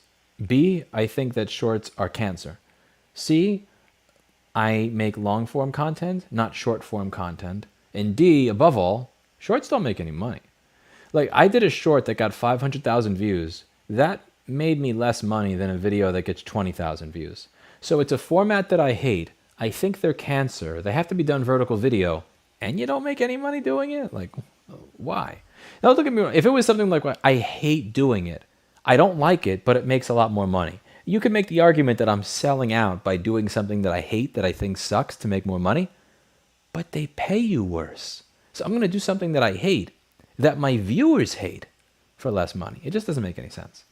Like even without the money being considered, my viewers universally say I hate shorts. Fuck shorts as a format, and I don't like them either. But yeah, it doesn't make sense.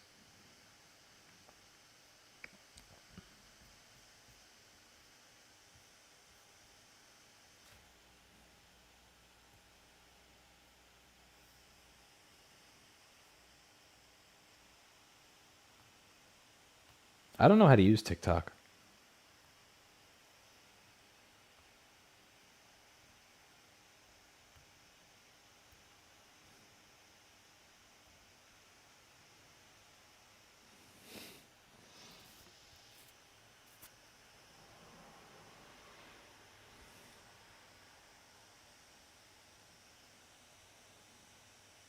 I can never unsee when my son was born and I saw her get a C-section while I was talking to her.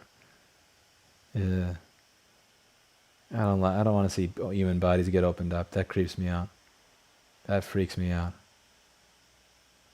Ugh. I can't.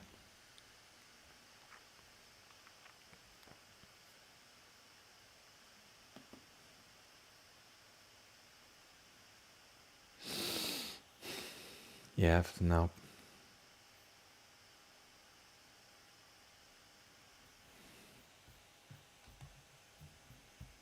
Okay, where was I in chat? I feel like I messed up and I lost my place.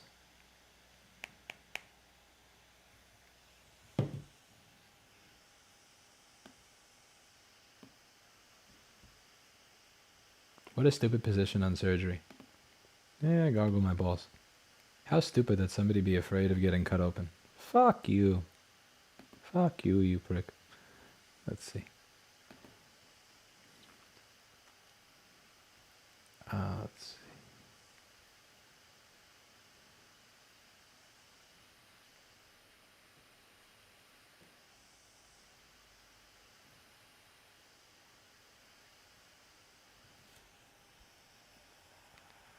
Laughing gas? I've never experienced laughing gas. I thought that was just a thing in Batman.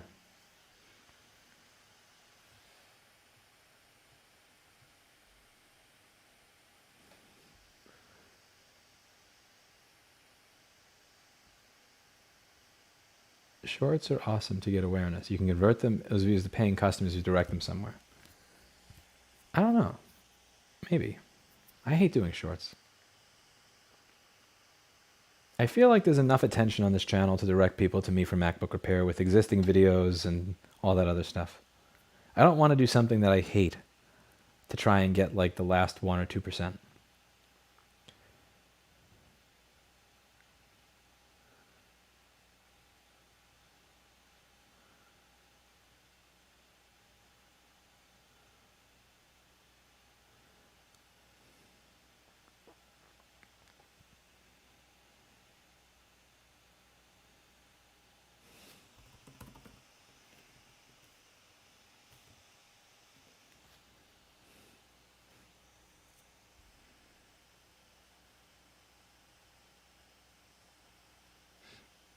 Okay, I don't want to hear him anymore about... Oh, watch cosmetic surgery videos where they pull people's faces away from this.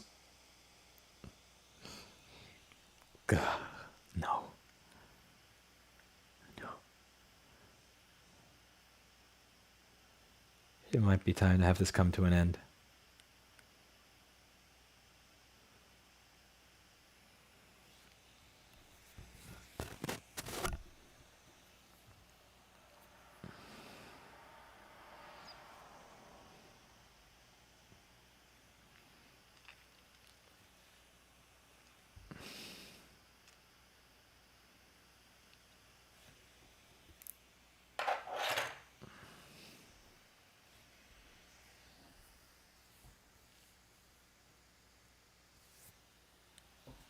Whoa. Ugh, it freaks me out. Even thinking about that freaks me out. Do you think it's okay for men to cry, Louis? I don't think there's anything wrong with men crying. I think excessive crying would be bad. I think excessive crying would be bad. But definitely, like, I don't cry a lot. I think I've cried once every 3 to 4 years, and it's usually something serious that brings it on. But I don't think it's bad if men cry. Excessively in public, probably not the best thing, but yeah, like sometimes a good cry is necessary.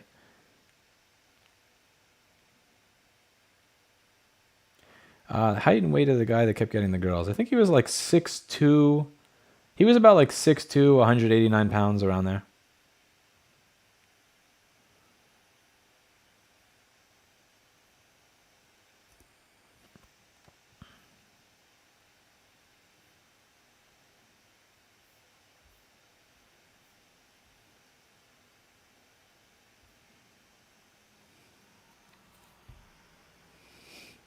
Every 3 to 4 years you cry, you're emotionally stable. I wouldn't call me emotionally stable.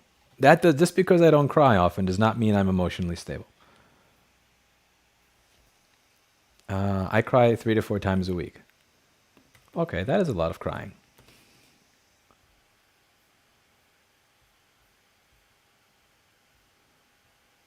I might ask you about that later. Shorts are good to advertise right to repair. You have to start the video overly work and then switch it up to a right to repair video. Yeah, see, that's not going to work for me. I can't do that. I explain things in the manner that works for me. You're going to review your e-bike soon. Probably not. I would take my hobby and I'd ruin it. If I take my hobby that I'm not perfect at and put it on YouTube, the comments are going to absolutely tear me apart, and it's going to take a hobby that I love and care about, and it's going to ruin it for me. So I'm not going to do that. I don't need know it. I don't want a bunch of know-it-alls to pick apart my hobby. Why didn't you do this way? Why didn't you use that cassette instead of this cassette? Why didn't you? No, fuck that.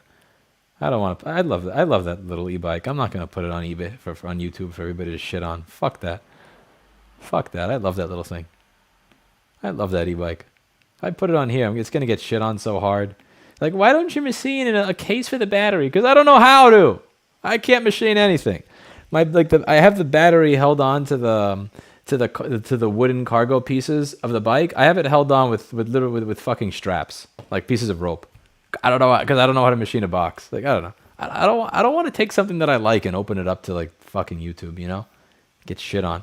It would be like live streaming my relationship, you know? Like, there are certain things that are just so personal that I don't want to put it on YouTube for you guys to all shit on. Like MacBook repair, fine. I'm fucking good at my job there. There's not, good luck finding shit to shit on. I'm good at what I do there.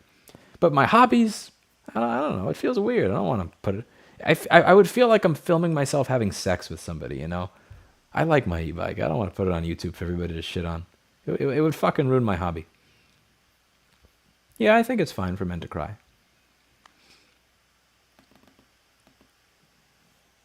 Surgery brings the risk of infection, scarring, or malpractice. If you can stay healthy, then it's better to avoid surgery. Yeah, I do have somebody who used to work here who wound up getting surgery as a result of COVID. They had certain organ failures, and then in the middle of the surgery, they punctured his lung. So it's like, okay, technically, COVID led to him being in the hospital, but he died because they punctured his lung while doing a very routine surgery. So it's one of those things where my motivation to stay healthy, I swear to God, once Steve and I heard about this shit, we were both at a hotel, and at the same time, without even looking at each other, we both went to go running. We had thought the exact same thing at the exact same time.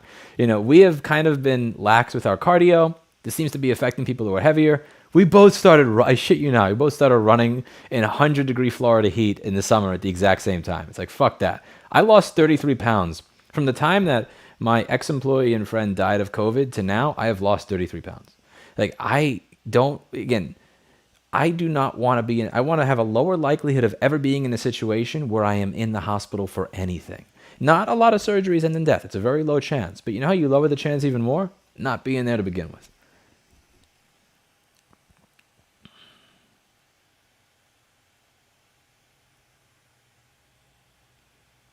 Is the hobby new hobby you'd be interested in doing? No, I'd just be open to having more time and a place for my old hobbies.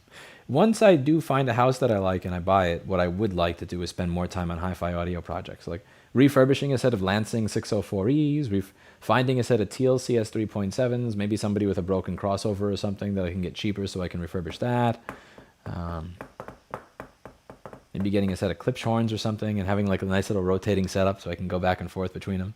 My Vandersteen Model 3s, a Teal CS 3.7, a Lansing 604E, maybe a Yuri 813C. That'd be fun. I like finding stuff that's semi-fucked up and a little bit cheap and used that I can make a small modification to, have it go back to normal and, you know, get some old good stuff for cheap. Have we covered making the office professional? What about your person? What's the Rossmann Repair Group dress code? What is that? What? What are you talking about, making the office professional? My office is fine. What about your person? I don't own any people. I don't get that, James Halforst. I don't understand your message at all. I don't get what you're getting at, and I don't understand the question.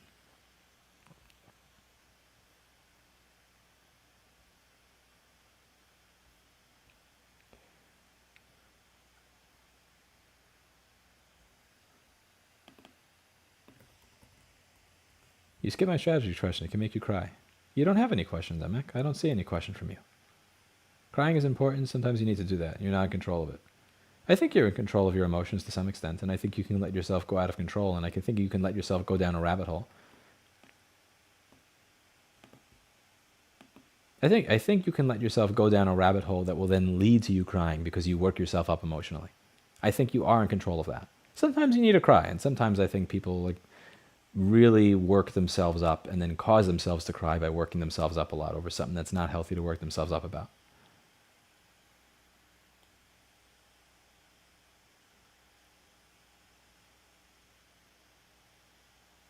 So much expected of men. Hold the door open and pay the dinner bill or you're not a real man. Honestly, a toxic feminist mentality. I think it's the opposite. I mean, the whole hold the door open and pay the dinner, I think that was the opposite of feminist mentality. I don't agree with you there, Sky King. I honestly don't. I think the men should pay for shit.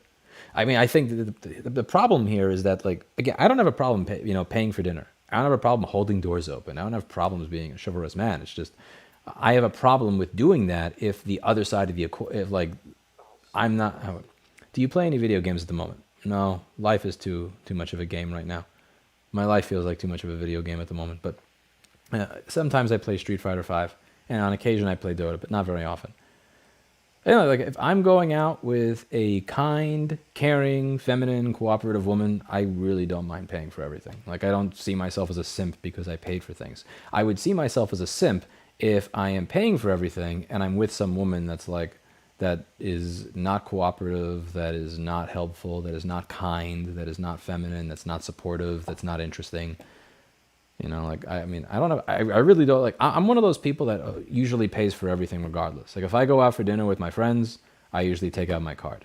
If we go out for dinner at work, I mean, Steve and I get to the point where we're almost about to fight each other over who's going to pay the bill, you know? Like, that's just always been the type of people that we are. Steve is my employee. It's weird. Like, you're an employee. If your boss takes you out, you're not supposed to fucking pay for it. And he'll get to the point where he sneaks the card to the waitress so that I can't pay because he knows that I'm going to do that beforehand. I've always been the kind of person that when I go out, regardless of whether it's with a woman or anybody else, like I always seek to pay the bill. And the people that I'm with are usually the type of people that do that as well. The people that I get along with are the type of people that try to do that. There have been people in my life that, you know, like try to weasel out of it or always try to find a way to get something for nothing or always try to slowly like pay for the, like, those people you want to fucking avoid like the plague. But truly, when I'm in a relationship or even if I'm just dating, like I usually, throughout my life, I've usually made more money than the woman that I was dating. By usually, I mean 100% of the circumstances. I've usually made more money by a factor of 2 or 3, regardless of what point I was in my life. It really didn't make sense for like. It's weird if like I was, like if I'm making 75K and the woman I'm going out with is making like 20, it just feels weird to do a 50-50 split. Like there's, you know, it's just, I don't know. And if I'm with somebody that's supportive, interesting, cooperative, feminine, entertaining, exciting, like again, I don't see it being weird for me to do my part and be a provider and pay a bill. But I do find it weird paying the bill if I'm doing all that stuff, but then like the person that I'm with is not providing their side of the relationship value. Hope you're doing well, love from LA. Thank you, Pasha. Because like I've had a lot of people that say like, you know, you shouldn't pay for things or fuck that, equality, this, that, or the other. I don't know. Like I've always been the dude that pays for everything and like I've genuinely never had a problem with it. Again, like when I was dating somebody like Erica, who was feminine, cooperative, kind, supportive, always trying to help me with my business, always trying to look out for my best interest, always looking out for when there's people in my life that are like trying to screw me over or trying to get one over on me, always trying to, you know, like, I don't mind paying for everything for somebody like that. Like, it just doesn't enter my mind. But if I'm with somebody that's, like, trying to keep score on shit or, like, trying to say, well, I'm not going to do that for you or I'm not going to do this for you or why should I do that? Yeah. It's like, okay, fine, fuck you, pay for it. But, like, at that point, it's not even, like, a 50-50 split. I wouldn't even want a 50-50 split. I just wouldn't want to be with you. You know what I'm saying? Like, there's roles in a relationship. There's a role each people play and there's something that you contribute. There's, yeah, I don't really care about paying for the whole thing. I've never seen it as some sort of like, you know, dig at feminism or something that like I'm going to force people to pay 50%. I don't know. If I'm doing my part and you're doing your part, I really don't give a fuck if I'm paying for the whole meal. I care about paying for the whole meal if I'm with somebody that I shouldn't deserve it. But if you're somebody that's within my circle, if I've allowed you into my circle, if I think you're worthy of being in my circle, 99% of the time I'm paying for everything. If you are one of the people that I select into that circle, you're likely providing me more value in every other way than I'm providing by just paying the bill for, you know, a night out or going to a Broadway show or something. I don't know, I've never been the 50-50 type of person. It's just not me.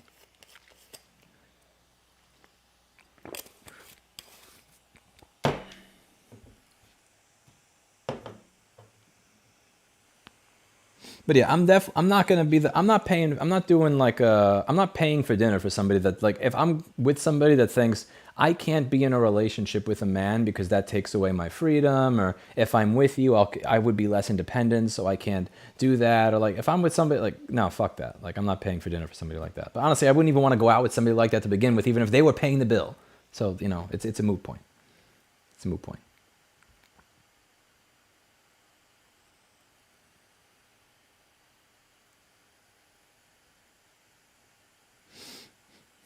You think you might go on Wan Show to talk about right to repair for a while?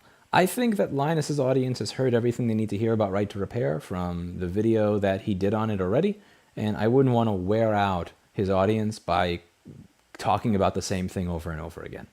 If I were invited, I'd be happy to discuss anything new, but again, I don't want to wear his audience out. I've already worn my own audience out by discussing the same thing over and over, so I'm not going to do that to him.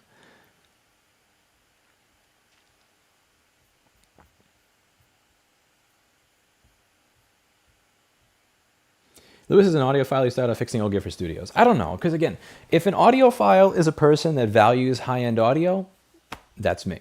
If you're talking about an audiophile as somebody that spends $30,000 on an amplifier instead of $1,000 because he actually believes that the $30,000 amplifier is audibly better than the $1,000 and doesn't believe in ABX testing, I'm not an audiophile. Like, I use cheap-ass speaker cable. I'll happily use a $300 amp with $30,000 speakers. I'd rather, again, it's like I am an audiophile if you believe that audiophile means likes high-end audio. I am not an audiophile if you think audiophile means spends more than $30 on audio cables. I strongly believe in ABX testing. ABX testing is where, okay, A is the $10 audio cables, B is the $1,000 audio cables, X is random. You need to tell me 12 out of 16 times which one X is. So when I play A, then I play B, then I play X. Can you tell if X is the $10 cable or the $1,000 cable? If you can't tell 12 out of 16 times, you're full of shit and that you could tell a difference. So I strongly believe in ABX testing to be able to tell if you can tell a difference between two different things. I believe in objective testing. And the NRC has done a lot of really, like Axiom Audio has made a great use of, and I think it's called the NRC in Canada, where you're able to do that type of double-blind testing. Paying is chivalry and not feminism. Yeah, but the point, John, is he was making the point that it's that feminists expect you to pay the entire meal. I think that's the opposite. If anything, feminism is more about equality and not accepting traditional gender roles and the man not being a provider, and I'm going to pay half because I'm independent and I need to show that you don't, whatever. I don't know. I've never attracted those types of women.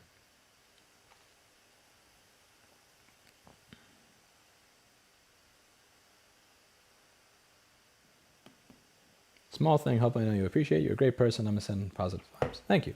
I tend to pay for friends often when we go out. The only person I won't argue with is my stepdad. You answered my question about making the offer professional. My question was about professional dress you wear. Face it, working computers is dirty. The way I see it is the work that we do at this store is the type of work that would tend to require a salary of $150,000 to $400,000 a year in order to attract a type of talent that's capable enough to do this job. However, the industry that we work in, fundamentally, it's about doing break-fix work on cheap stuff with a no-fix, no-fee model. So I need the type of brain that you get when you pay somebody $150,000 to $400,000 a year, but I can't afford to pay people more than $40,000 to $90,000 a year. So that means I'm going to have to make some concessions. And one of the concessions that you make is you have a kind of a lax work environment. You need to be able to come to work in shorts and a t-shirt.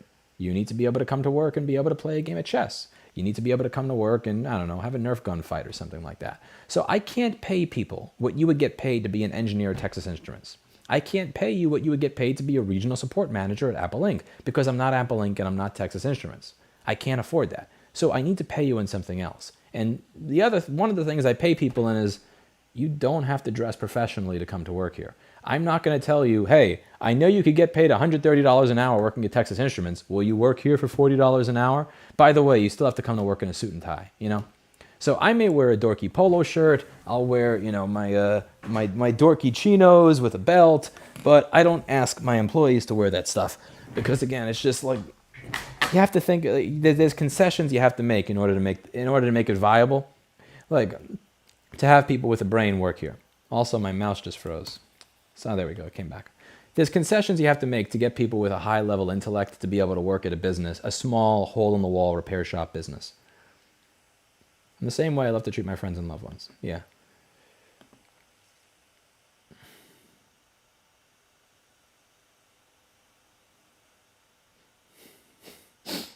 Steve doesn't have a company card. He has one of my cards that he uses for all the business stuff. But the thing is, I don't know. Like he thinks that he and his wife think that I'm too generous and I'm too lenient. I think that I'm not generous enough. I feel guilty that I'm not able to provide an over six-figure salary for people that have worked here for a long period of time. Like I feel an intense feeling of guilt that everybody here is not able to get paid $150K a year. But like they'll say, like you break, I fix. Like they start at 14 to 17. Like they pay a manager $17 an hour there, you know. But like I get it. It's a small business. It's a hole in the wall repair shop. At the end of the day, there's only so much you could make as a small business hole in the wall repair shop. But like I still have that feeling of guilt. Like you know, you deserve to get more than you get. So I wind up paying for everything. And like you know, but my main point there was like the type of people that I allow into my circle are the type of people where they're offering me enough value that like just I don't know, like paying for dinner or paying for a Broadway show or paying for a vacation now and then is like it's nothing. It's pennies in contrast to the value that you're providing me. If you're a part of my inner network or my inner circle, you get to benefit from being part of that inner network or inner circle and from the generosity that comes in that with being in that inner circle. The problem is you have to be very selective about who you let in, because if you let in the wrong people, they will leech and leech and leech. They'll never return you value. And even worst case scenario, when you finally stop being generous, they'll treat you like, you know, they'll call you out on and treat you like shit. You have to be very selective about that. If I'm dating somebody and I'm looking at them as a romantic interest, they get in on that generosity, or they get in on, like I'm not doing. It's just real. It's weird to me. It's like I feel like it's being demeaning to the person that I'm with. So like I'm considering you, I'm dating you. If I'm dating you, it's because I want a relationship. If I want a relationship with you, it's because I want to be married. You know, I want to get married and have kids. So I'm trying to vet you for this particular job. For whatever reason, I feel like you are a potential lifelong mate, but you got to pay 50% of the bill. I don't know. It just feels weird. Like I wouldn't ask, you know, the people that are in my inner circle that I have no romantic interest in to pay their own way for stuff like that if I asked them to go someplace with me, much less a fucking date. It just feels weird and dirty. I don't know. Maybe I don't know, you know, people would say that view is outdated or an outdated view of gender roles. For me, it isn't even a gender role thing, because it's the approach that I take with men that I let that far into my inner circle. I don't know. The people that I hang out with are the type of people that are usually fighting and arguing over who's going to pay the bill at the end of a dinner, or if we go on vacation somewhere. They're not the type of people that are like, you know, slow walking the credit card out of their wallet, or, you know, smoking a cigarette outside conveniently when the waiter brings the check by. Would you make your future wife sign a prenup? You know, I've thought about that a lot. In my 20s, I would have said I'm never getting married. But in my 30s, I think I've tempered that a little bit. I see the point of marriage. I would not make my wife sign a prenup. However, I would be very, very, very careful. The problem is this, and I completely understand the idea that you need to be careful about who you marry. Things can always change. If I don't trust somebody innately that they would not screw me, I would not marry them. You know, and I think a lot of people will say, like, this is a criticism I've had of women in the past, which is they'll say, you know, I married him and he changed. He's so horrible now. And it's like, no, you probably avoided a bunch of red flags, or you tried to change somebody. You know, you married a Honda thinking you could change it into a Mercedes, and you're surprised you got a Honda. If I get married, I'm going to vet I'm very, very particular with how I vet people. And if I do believe that you are qualified for that job, if there's any doubt in my mind, if there's a thought in my mind that someday you're just going to take everything and fuck me, then I shouldn't be marrying you to begin with. I don't think I'd make my future wife sign a prenup. I don't see the point of making a wife sign a prenup. Like, if you don't want to, just don't get married. I mean, you could not get married. You don't have to get married. If you're going to get married and sign a prenup, it's like, oh, what's the point? The whole point of getting married is till death do us part. You know, what's mine is yours, what's yours is mine. Like, you know, move together. What do you define as feminine? Somebody who is not combative about everything, somebody who just doesn't feel like I'm going to come up with a reason to argue with you just for the fuck of it to argue. Let's see. Somebody who appears feminine, sounds feminine. Well, I know I'm using the word feminine to describe feminine, but I really don't know how else to describe it. Like, when you talk, do you sound like a combative dude, or do you sound like a supportive, cooperative woman? Like, do you sound like a woman? You know, do you say, like, you know, if I'm talking like, fuck Apple, like, do you sound like that when I have a conversation with you? There's also the looks. Again, do you look feminine or do you dress like me? Do you like, what is the appearance that you put out there into the world?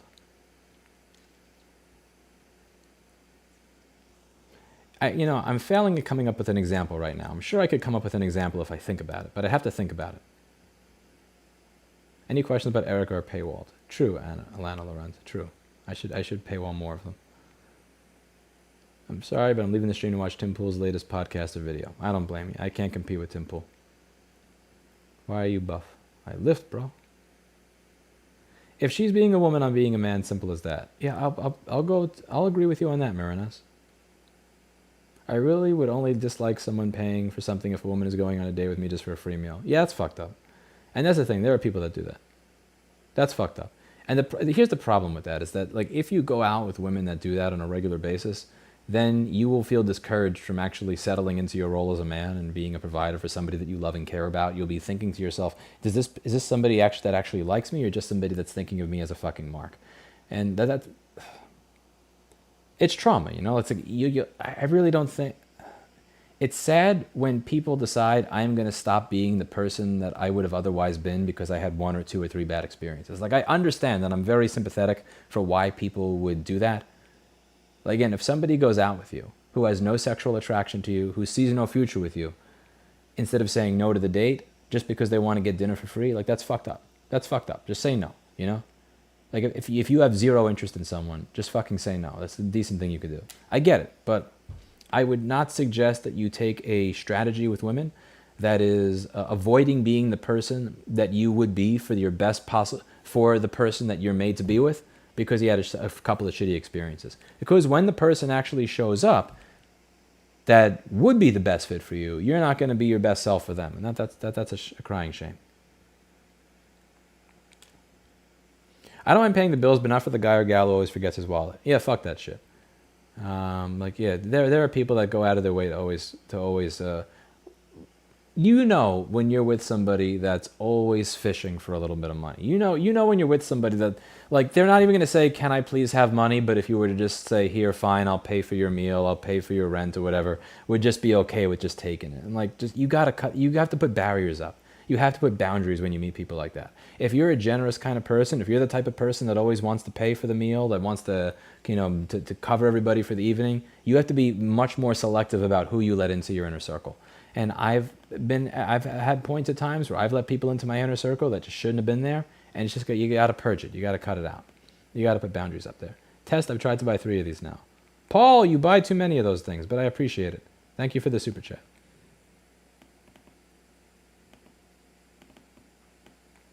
Lewis likes feminine women. What is his opinion on tomboys? You can be feminine and like climbing mountains. You can be feminine and enjoy working on, again, if you like working on cars, if you like fixing shit around the house, if you like mountain climbing instead of going out to brunch, that doesn't mean you're not feminine. I don't give a shit what your hobbies are. It's being feminine. It's not about what your hobbies are. It's not about whether you have short hair versus long hair. It's not about whether you know how to use a wrench. Because one of the sexiest women I've ever spoken to in my life was a woman who was explaining to me, I'm never going to forget this shit, why it is that Western Digital SSD runs cooler than a Samsung SSD based on the sector math they use. That was hot. That was a woman that knew her hardware engineering and all of her software engineering and all the equations behind it. God damn, that was sexy. She was unavailable for a number of different reasons that I'm not going to get into in a public live stream, but god damn, I haven't been that erect in my entire life. She wasn't even that attractive, but it didn't matter. But the point is, it's a personality thing. It's an attitude thing. It's how you get along back and forth. It's like, do you fit together, yin and yang, or is it like yin and yin that are like always coming up with a reason to fight and argue and clash with one another because you're not settling into roles together? But yeah, again, if you know how to use a wrench, if you have short hair, if you, I don't know, like, that's not the shit I give a fuck about. When I say feminine, I'm not talking about that shit.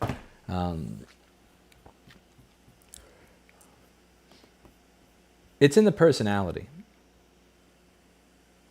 And it's in the roles that you settle into when you're dealing with things, solving problems, working together at things.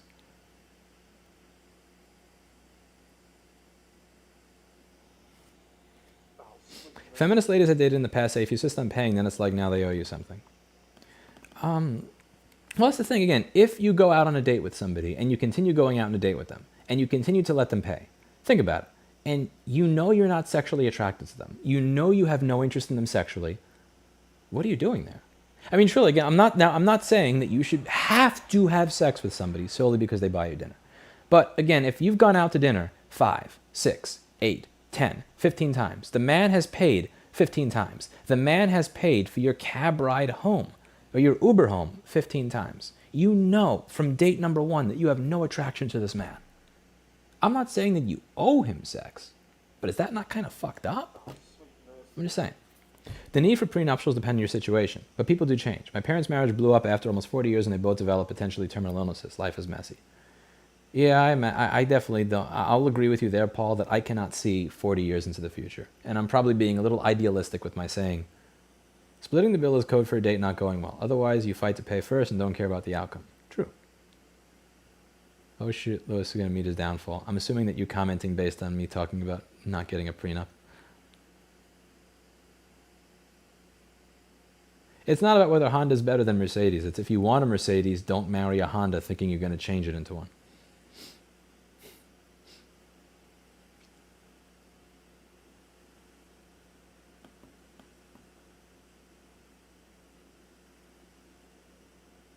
That's very honorable of you. I'd be offended if my husband asked me to sign a prenup.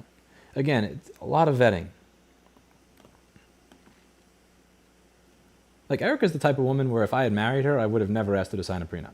Because she, like, I know her to the point where there is nothing I could say to that woman. I could be as, I'm not saying I would be, but I could be as mean as humanly possible. She would never in a million years try to steal money from me. Just never. Again, we're not romantically compatible.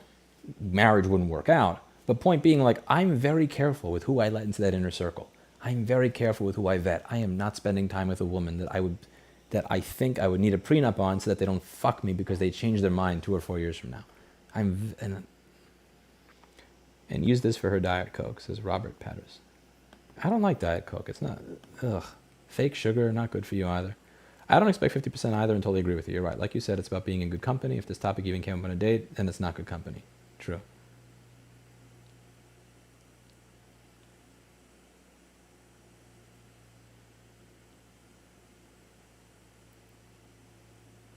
Trying to change or improve people always leads to toxicity and ruin.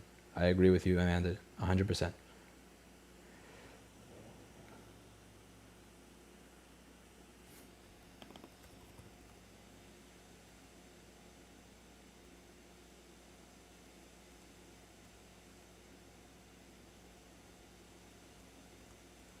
Where? Fuck, I lost my position in chat. Damn it. No. Damn it. Fuck. Okay, I think I just found it. I'm behind by 8 minutes, but I think I found it. Sounds like he equates feminine with passive. Incorrect. There's a difference between being passive and not combative.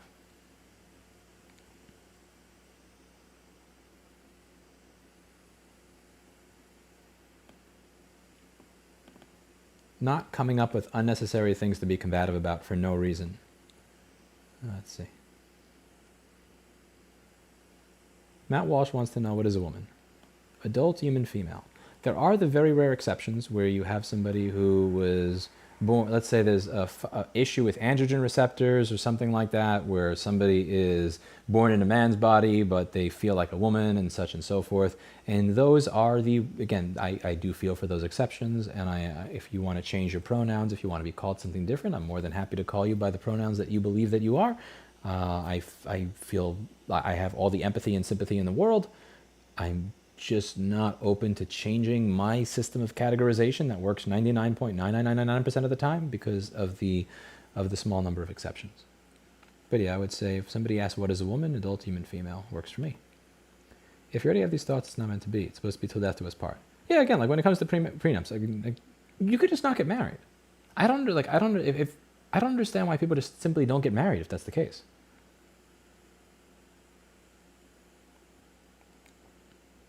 Your video on self-hate or love has helped me with my mental health journey. I used to self-abuse a lot and I've gone 2 months without it. Your words helped me and gave me some clarity. That's really awesome, Lidis. I'm glad that you stopped self-abusing. Thank you very much for the kind words. I mean this.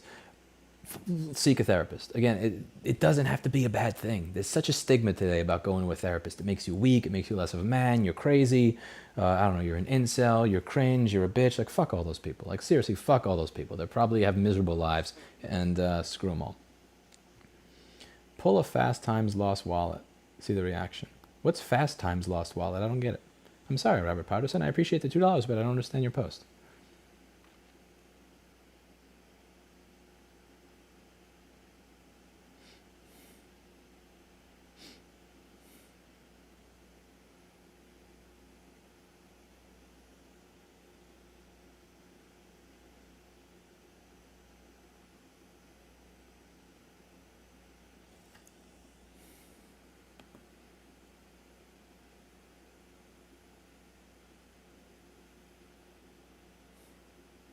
Yes, Lewis, 100% agree about the common misconception between feminism and tomboy women. True. Again, this has nothing to do with your choice in hobbies. Feminine women, that has nothing to do with your choice in hobbies. It has nothing to do with you having short hair and wearing, jeans instead of a dress. It has nothing to do with you saying, I would rather go rock climbing or shooting than, I don't know, go to brunch and shit like that. Like that doesn't not make you feminine. You can be a very feminine woman whose idea of a good time is going to the range and shooting a bunch of shit. You can be a feminine woman whose idea of fun is getting under a car and getting oil all over your clothes as you are, fixing up, your 1994 Toyota Celica. Like that's not what it is that makes you not feminine.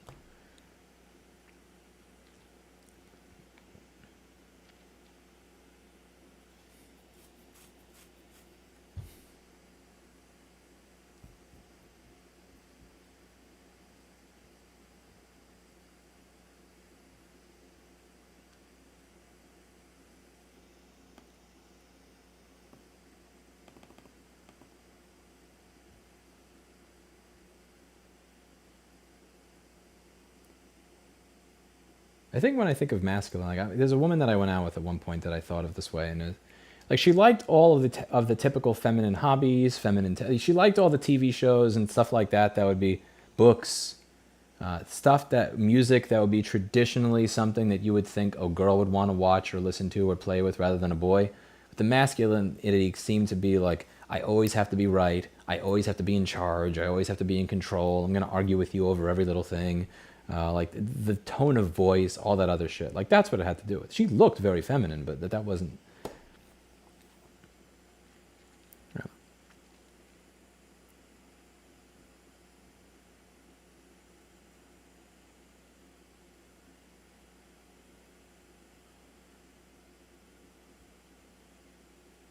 Thank you for contributing to the fight for U.S. in repair. But it's something I am now having to look elsewhere for employment. If you ever come back to Massachusetts, help with the fight, so we will be. Huh. If a guy's more interested in his phone than me, that's a relationship killer. It's hard to compete with a phone, honestly. Because here's the thing. You may get along with the person in your life. They may make a good relationship partner because they love you, they care about you, they spend time with you, they're attractive, but they may not be the most interesting. They're not always going to be like, you may get intellectual stimulation from somewhere else. And the thing is, your phone gives you access to millions of people throughout the world, millions of different news sites, videos, all different types of entertainment. It's hard to compete with this shit. And I can understand how that could ruin a relationship if you're choosing to look at this versus your partner.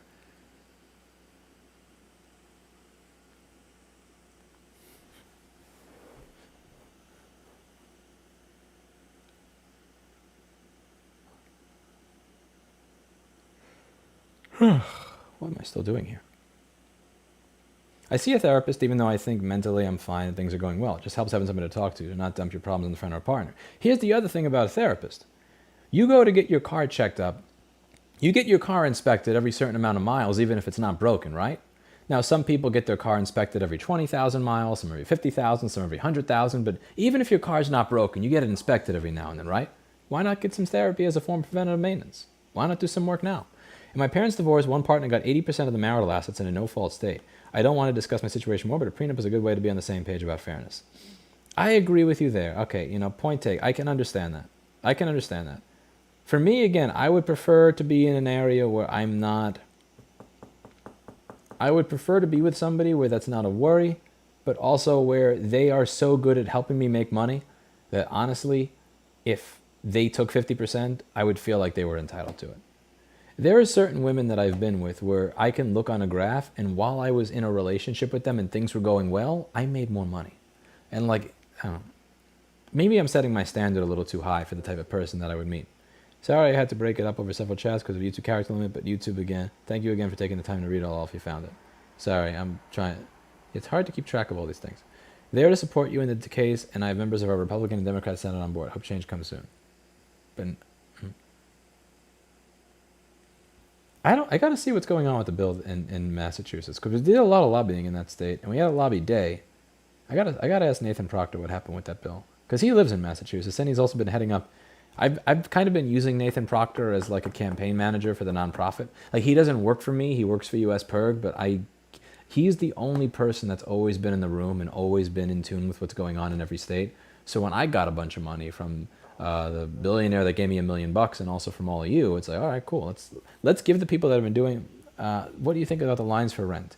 I did a video on it today that nobody watched because my channel is dead as a dodo. So I'm going to link you to the video that I did today because it describes that in detail. And I'm going to ask you all that are watching this, if you could be so kind as to upvote that video, give it a like, give it some engagement, give it a comment, so that the algorithm on YouTube stops killing and destroying my channel. I'd highly appreciate it. You have no idea what it's like when people. I get emails every day from people that say, I'm subscribed to your channel, what do you think of this? And then I'll link them to a video I did 2 or 4 days ago, and they'll say, I didn't see that in my feed. It's so depressing and it's so demoralizing.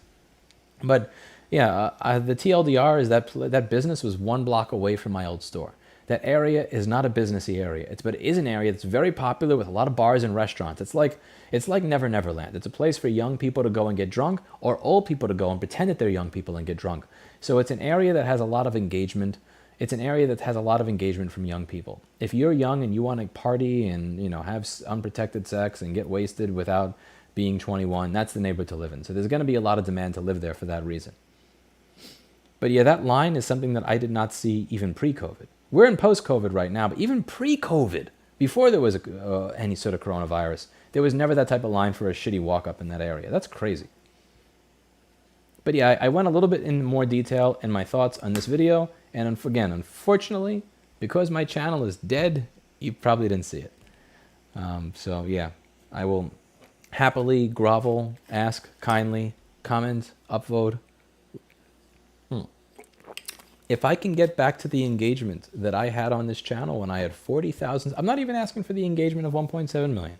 If I could get back to the level of engagement that this channel had when I had 40,000 subscribers 7 years ago, I would be grateful, humbled, and honored. Anyway, back to this. If you're considering a prenup, you picked the wrong partner. I could see that argument as well. But I get how, if somebody watched their family get ripped apart, I can why they would not want to put themselves through that if they could have the partner sign a prenup.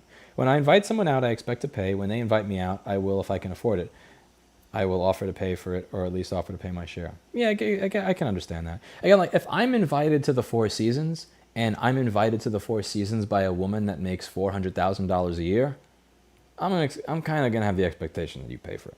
If I'm going out with a woman that makes $23,000 a year working at Walmart, and I asked you to go out to a Broadway show with me, I'm expecting to pay for it.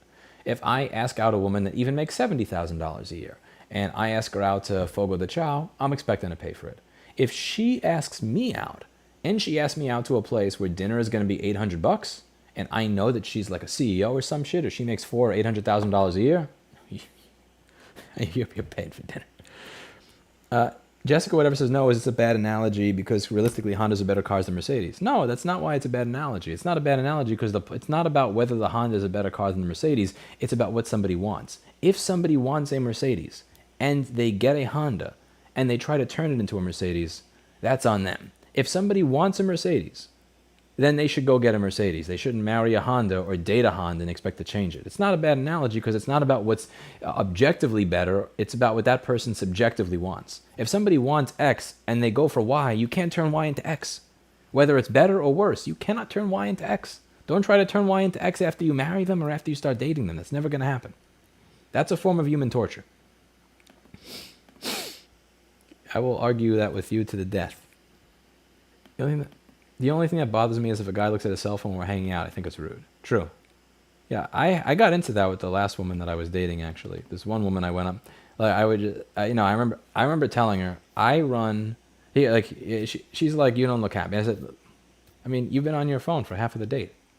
I run a 12-employee business that's getting audited, a media company and a YouTube channel with 1.7 million subscribers. Whether they're fake or not, that's not for that discussion.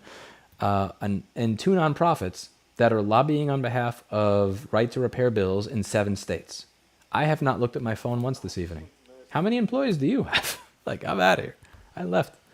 Got an AR-15 I don't know what a 603 citizen. I don't know what 603 is. Yeah, 603 doesn't make any sense to me. I have a great disdain for acronyms on this channel, but it does, just because it's a numbered acronym and a lettered acronym doesn't mean it. I'm not a fan of random acronyms. I don't know what the fuck that means. Use normal English. And I don't have an AR-15. It doesn't mean I don't have a gun. I just don't have an AR-15. But yeah, when I'm with somebody that has a normal 9 to 5, I'm like, I have to check my phone. This is important. It's like, get the fuck out of here. Like, and then her response was, what? You're telling me, okay, so you're trying to brag and say how important you are? I'm like, no, that's not the point. I'm not trying to brag and say how important I am. My point is, if I cannot look at my phone throughout the course of dinner, then so can you. And by the way, yes, I am important. Tough shit. But yeah, like that was never going anywhere. I ended that very quickly. That ended very quickly. Like, but that's annoying. It really is. Like, if I cannot look at my phone with all the shit that I have on my plate while I'm with dinner with you, then you cannot look at yours either. And if you want to look at it, that's absolutely fine. I'm gonna leave. See, that's one of the circumstances under which I am more than happy to let somebody else pay for dinner. And I have done that before. I have been on a date with somebody who's staring at their phone and scrolling through Instagram. It's like, all right, cool. I just had $80 worth of food for free. Seriously, I've done that. I've walked out on dates when somebody's just staring at their phone the entire time. My husband has complete trust in me. He's out of the country almost every other year and always signs a 2-year power of attorney. We also make time for each other if it means sacrificing sleep. From what you've described and what you've said on some of my other live stream chats, I imagine you have a very trusting and healthy relationship. And you have something that a lot of people would want to have. And that's a good thing. It's hard to imagine me being with somebody, much less marrying them, if I did not have that level of trust for them.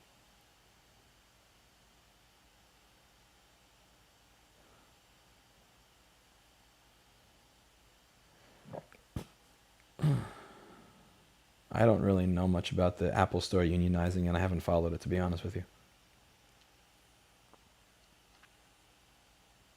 I guess the only people they fuck more than their customers are their employees. But I don't know. I don't really know. I haven't looked into it. Maybe they were looking to unionize over really petty, pathetic shit, and maybe the workers were being spoiled, or maybe the workers were getting treated like absolute garbage and had every reason to unionize. I don't really know because I haven't read through it. But if you send me a couple of links, some articles, some stuff to read up on it, I will take a look at it and give you my thoughts in future videos. I'm definitely happy to look that stuff up. Louis at fight2repair.org. Send me some emails on that. By the way, yes, I am important. Awesome. Like, true. Like, she was trying to shame me. And this is one of the things this is one of those the things that I look to avoid in women when they go at it, when they're trying to shame me. When she was like, you're trying to convince me that you're more important. You care about being important. Like, it's not about being important. You're missing the fucking point. I have 12 employees, 4 companies, lobbying going on in 7 states. I'm at dinner with you, so I'm spending time with you. There are a lot of things going on this phone. And you know what? Yeah, you're right. They probably are more important than whatever the fuck you're looking at on your phone. What's going on my phone is probably infinitely more important than whatever you're looking at on your phone. I don't give a fuck. I'm happy to say that. Bye. Enjoy having dinner by yourself and paying for it. I don't do that shit. And that's the thing, at some point in your life, you have to not care if people call you egotistical or arrogant. Let's say that she says, oh, you think you're so important. Oh, I don't have a New Hampshire area code because I still have a New York area code on my phone. But I'm not, how to put this? I don't care if I come off as egotistical or arrogant. Oh, well. Again, the type of people that are going to say that are egotistical are usually manipulative.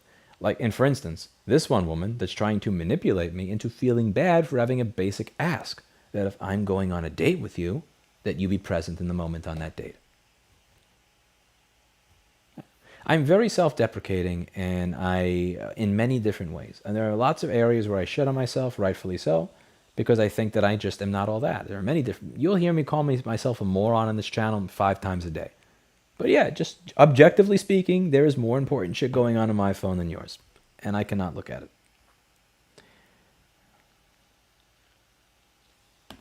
Okay, where was I? Oh no, I lost my place again. Son of a bitch. My YouTube chat window froze. Come back! Come back! Yo. Piece of shit. Okay. Luckily, I actually anticipated this happening, and I opened 2 chat windows. 2 chat windows.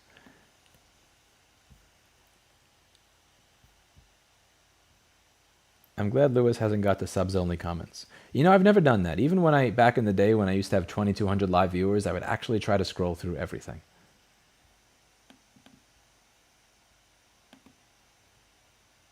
I do scroll through and read everything. I don't just read paid comments. But it is impossible to read all of them.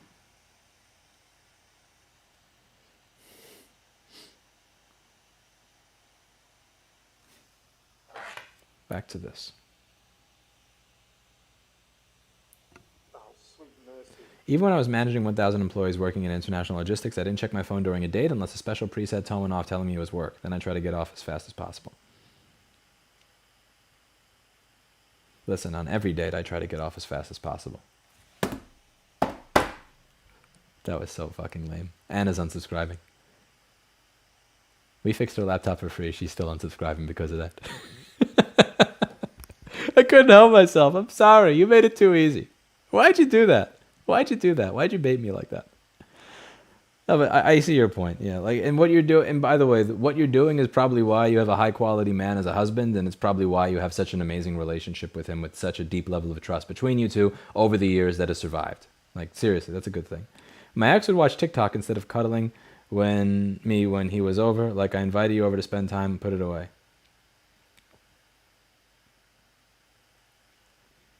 Okay, I have a couple of questions there. So when you invited him over, there could have been some passive-aggressive stuff going on there. So, okay, if you're inviting him over and you're dating, were you having sex? I know this is probably, again, there's probably a bunch more questions I should probably ask there, but that could have been a passive-aggressive way of saying, I don't want to cuddle you, I want to have sex with you, fuck this is blue-balling bullshit. Not saying that's right. I'm just kind of probing, just kind of curious. I'm trying to think I'm trying to be in the mind of the person that was doing the thing that was being done, and trying to see if what would cause me when I was less mature and less able to advocate for myself to do that, or to do something like that. I don't think I ever would do something like that because I don't use TikTok, because I hate TikTok. I don't even know how to use TikTok, honestly. It's like the language of younger people, and I'm old.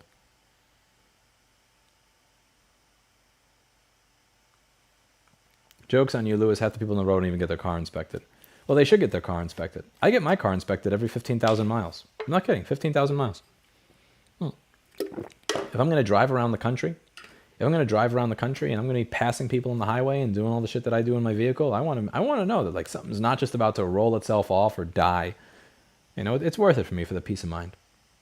I also like having a reason to give. Rich Rebuilds has provided me with so much entertainment and so many laughs on that YouTube channel of his, that paying his business to inspect my car every 15,000 miles is my way of giving a super chat and saying thank you, but also getting something in return for it. They're also really good people. Electrified Garage, 2 thumbs up. I'm behind in chat by 13 minutes.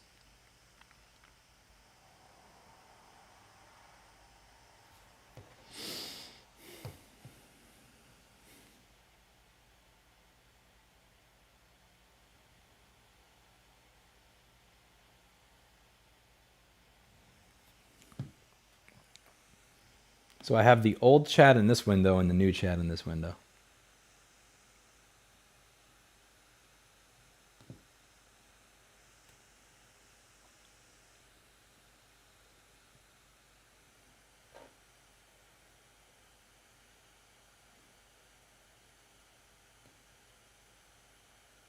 We weren't having sex, but we're planning on it. I bought protection and everything. At that point, it was going downhill.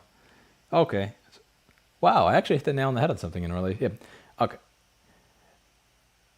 I'm trying to figure out a way to put this that's not going to get me called a chauvinistic piece of shit. But it's going to happen anyway, so I don't even know why I'm bothering. How do I put this? If you invite a man over to your house and you're dating, in the man's head, there's some expectation there that I'm getting laid. And if cuddling happens instead of getting laid, I can understand how, again, ideally in the moment, there would be some sort of advocating for himself and saying, listen, I honestly, listen, you're hot. This is blue balling me. I don't want to cuddle you. I want to bang.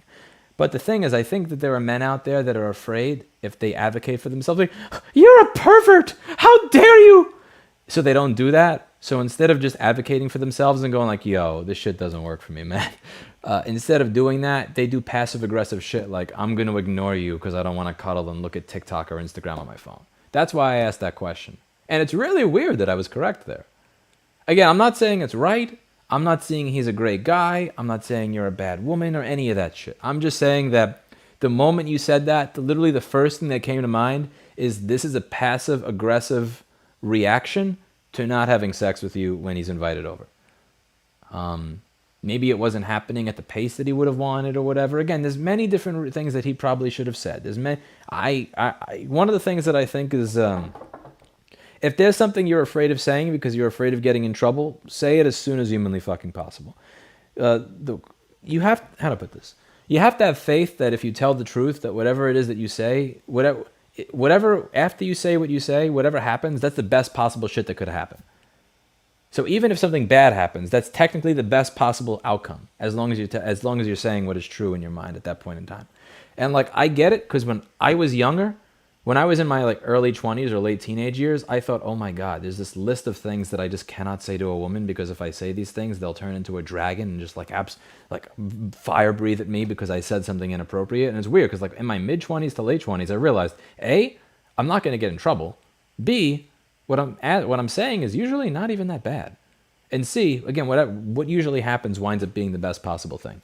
It's so that I want you to understand the thought process I had behind the guess. Again, like if you invite a dude over, he's expecting to fuck you. He's not expecting to cuddle. He's definitely expecting to fuck you. So again, I'm not saying that what he said or what he did was the right way to react to that. The right thing to do is just speak your fucking mind and say like, but I'm guessing in that situation, that's why he's like, yeah, you know what? If I'm just gonna get cuddling and I'm gonna have a boner that I can't do anything with, I'm gonna scroll through TikTok. Yeah, not the right thing to do. Shitty thing to do. Not defending the guy. But that's what I guessed. There's in a million years, there's no dude that is going to choose TikTok over banging you. If you were dating him and you invited him to your house, there is no man on God's green earth that's going to stare at TikTok rather than have sex with you. But yeah, they'll come up with some passive aggressive way to respond to like cuddling. Now, if you were saying, oh, he's watching TikTok post-sex, we just had sex, and now he is fucking with his phone instead of cuddling me, that's fucked up. No sex, I get the TikTok thing. He does race cars, runs Genius Garage, man, the algo fucking murders him. Who are we talking about, people in chat?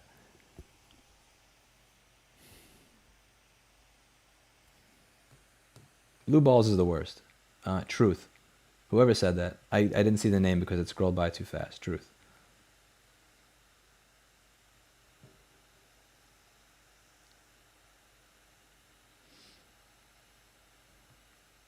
Lewis goes from right to repair to MacBook to real estate to relationship channel. Oh God, please don't. No, I don't want to be. No, I'm not a relationship channel. Please God, do not take advice from me.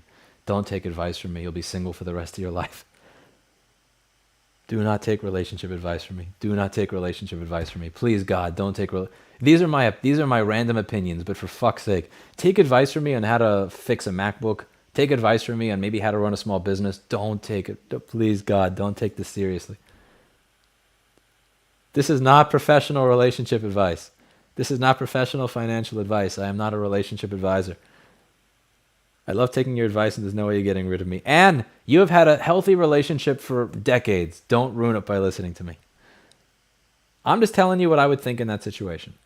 and how I would have acted when I was an immature teenager versus how I would act from 25 to 33 when I actually grew a backbone and a spine and some maturity. Okay, I'm behind by 17 minutes. I'm going to scroll. I'm going to scroll. I'm going to scroll. See what I get.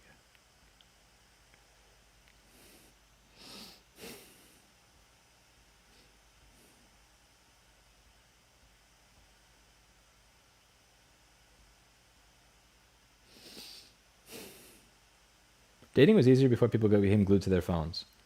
True, but honestly, it's really difficult to... I was talking with Jessa Jones about this a while back. It's like, it's really difficult to compete with a phone. There's so much shit you could be reading that's specifically tailored to you.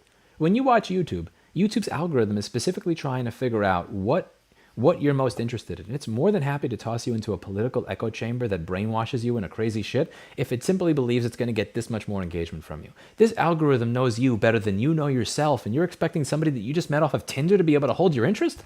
No way! Facebook, Twitter, YouTube, all of these platforms, they are designed to keep your attention. Lots of work goes into keeping your attention. There's a lot of money involved in keeping your attention. A dude that you just met off of some swiping app doesn't have a chance. I get it. Trust me, I get it. I understand why people stare at their phones all day. There are people working around the clock at these companies trying to figure out, how do we keep them on the platform? How do we keep them engaged? How do we make sure that they spend every fucking waking moment of their life in this goddamn device looking for the next kick of dopamine? And if you're somebody that has a high school education and a normal, boring job, 9 to 5, unloading stock or at Costco, no offense if you do that, it's a necessary job, it's going to be difficult to keep the interest of somebody when you're competing with that. I'm not saying it's right. I'm not saying I would want to be on a date with somebody that does this, but I understand why so many people nowadays are staring at their fucking phone instead of being in the moment when they're with their friends or on a date. It's not a good thing, but...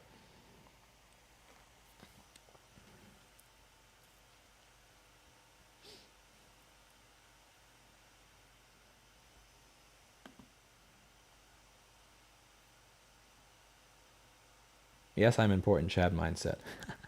Thank you, Purple. Oh shit, what have I... Uh-oh. Oh no, I messed up my chat window again. No!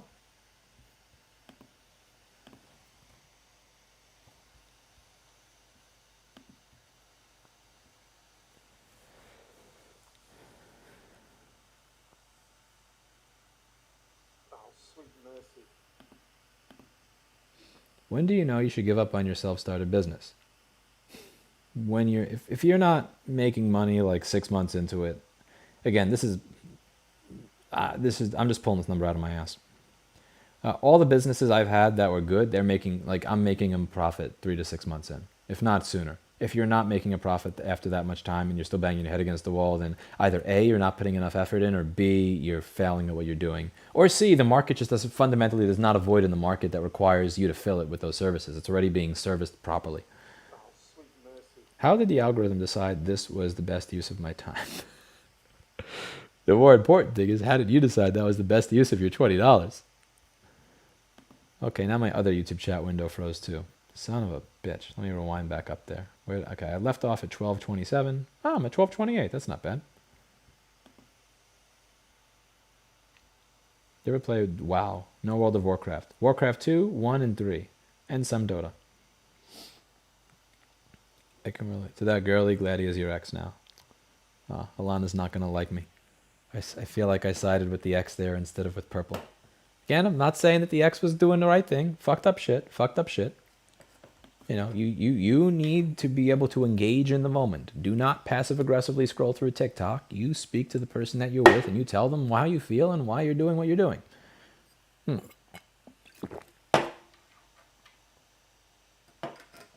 Brad Haynes says, oof, I know how that guy feels. Blue balls suck.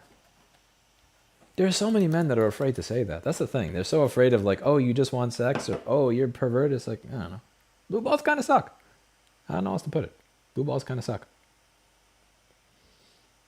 There's a lot of resentment that fills, blue balls are not filled with sperm. they're filled with resentment. You have to understand that. Like resentment also has a liquid form, and it can be stored in the balls. When you have blue balls and it hurts, they're filled with resentment, and that's going to come out at some point.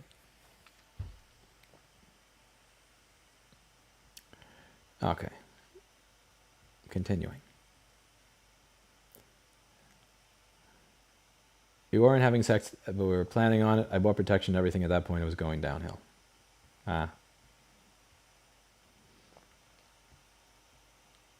If we ever meet, I could show you how to do the inspections. It'd be pretty easy for an electric car. I still trust, I don't know, I trust Rich's team to look through everything. It's my way of saying thank you to Rich Rebuilds for producing quality content. Every 15,000 miles, I have them look at my vehicle and make sure that I didn't destroy something, going over potholes and other shit along the country's lovely highway system.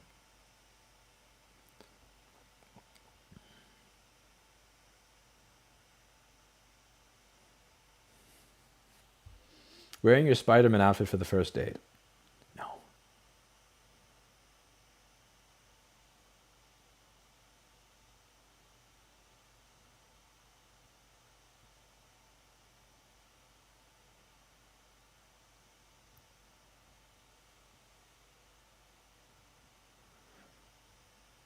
Sorry, hard to explain everything because it's Chad. I guess it all boils down to him not communicating clearly, so I constantly try to get reassurance, which tired him out. Purple, yes. What I'm saying is that man, again, do keep in mind, for everything that I'm saying about the blue ballsing and the passive aggressiveness, I am not letting him off the hook for not communicating properly. He was not communicating properly, and I'm trying to give you what I would have thought as a man in that situation. I guessed what it was, and that wound up being what it was, but again, I know because I failed to communicate that shit as a teenager. What do you think of Delta 8 THC being federally legal in some states that legalize that, having bills banning Delta 8? I don't know what Delta 8 is, honestly. I apologize. If you ask a really specific question that's paid, that's completely outside of my wheelhouse, please do understand that there's a very good chance that I don't know what that is. So what is Delta 8 THC? Because I have no idea what the fuck that is. Delta 8 is tetrahydrocannabinol. You know what? I don't feel bad about this because I have said many times that it's no knowledge that I flunked out of chemistry in college, and I had to cheat to get out of chemistry in high school. So if you ask me what do I think of Delta 8 tetrahydrocannabinol, then yeah, I don't know what the fuck that is. Oh, it's something found in cannabis. I am for marijuana being legal as long as you don't drive with it. So that's my stance on that. I am for marijuana being legal as long as you're not driving while high. I don't expect sex unless it's implied. I mean, I think you're bullshitting yourself there. So if you've been on 5 or 6 dates and a woman says, hey, do you want to come upstairs so I can cook you something at like 11:30 at night? Like there's a party that's expected to get to bang. You're going to tell me I don't expect it unless she tells me? Like you expect her to say, come upstairs so I can fuck your brains out? Like really? It's not even a tiny part of you? Like on date number 10 or 5 or something that's like, hey, come, like where she's like flirty and touching on you and everything and is like, come upstairs for a moment so you're not going upstairs. Come on. Are we being...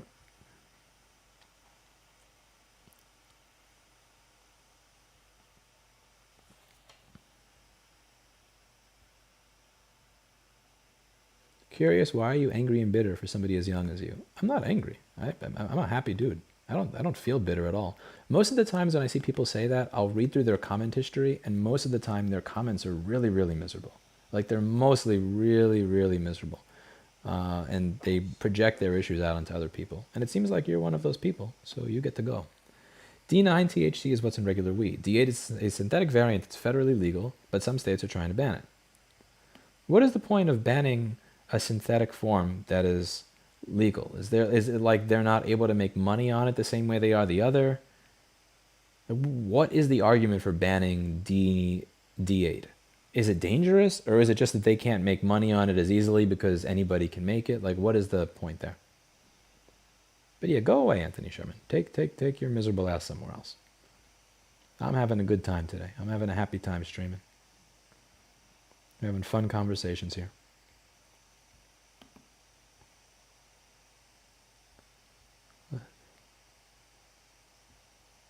I don't feel bitter.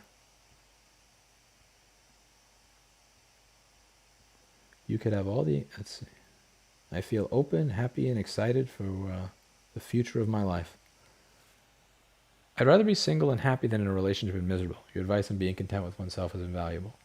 I would rather be single and happy than in a relationship and miserable, but the thing is I do see that as, I'm going to challenge you a little bit there, Purple. I see that as a false dichotomy. Single and happy, relationship and miserable. You know, there's option number 3. In a relationship and happier than being single and happy or being in a relationship and miserable. I'm seeking for number 3. I'm working towards a number 3. I'd rather be single and happy than relationship and miserable, but I'd definitely rather be relationship and happy than single and happy.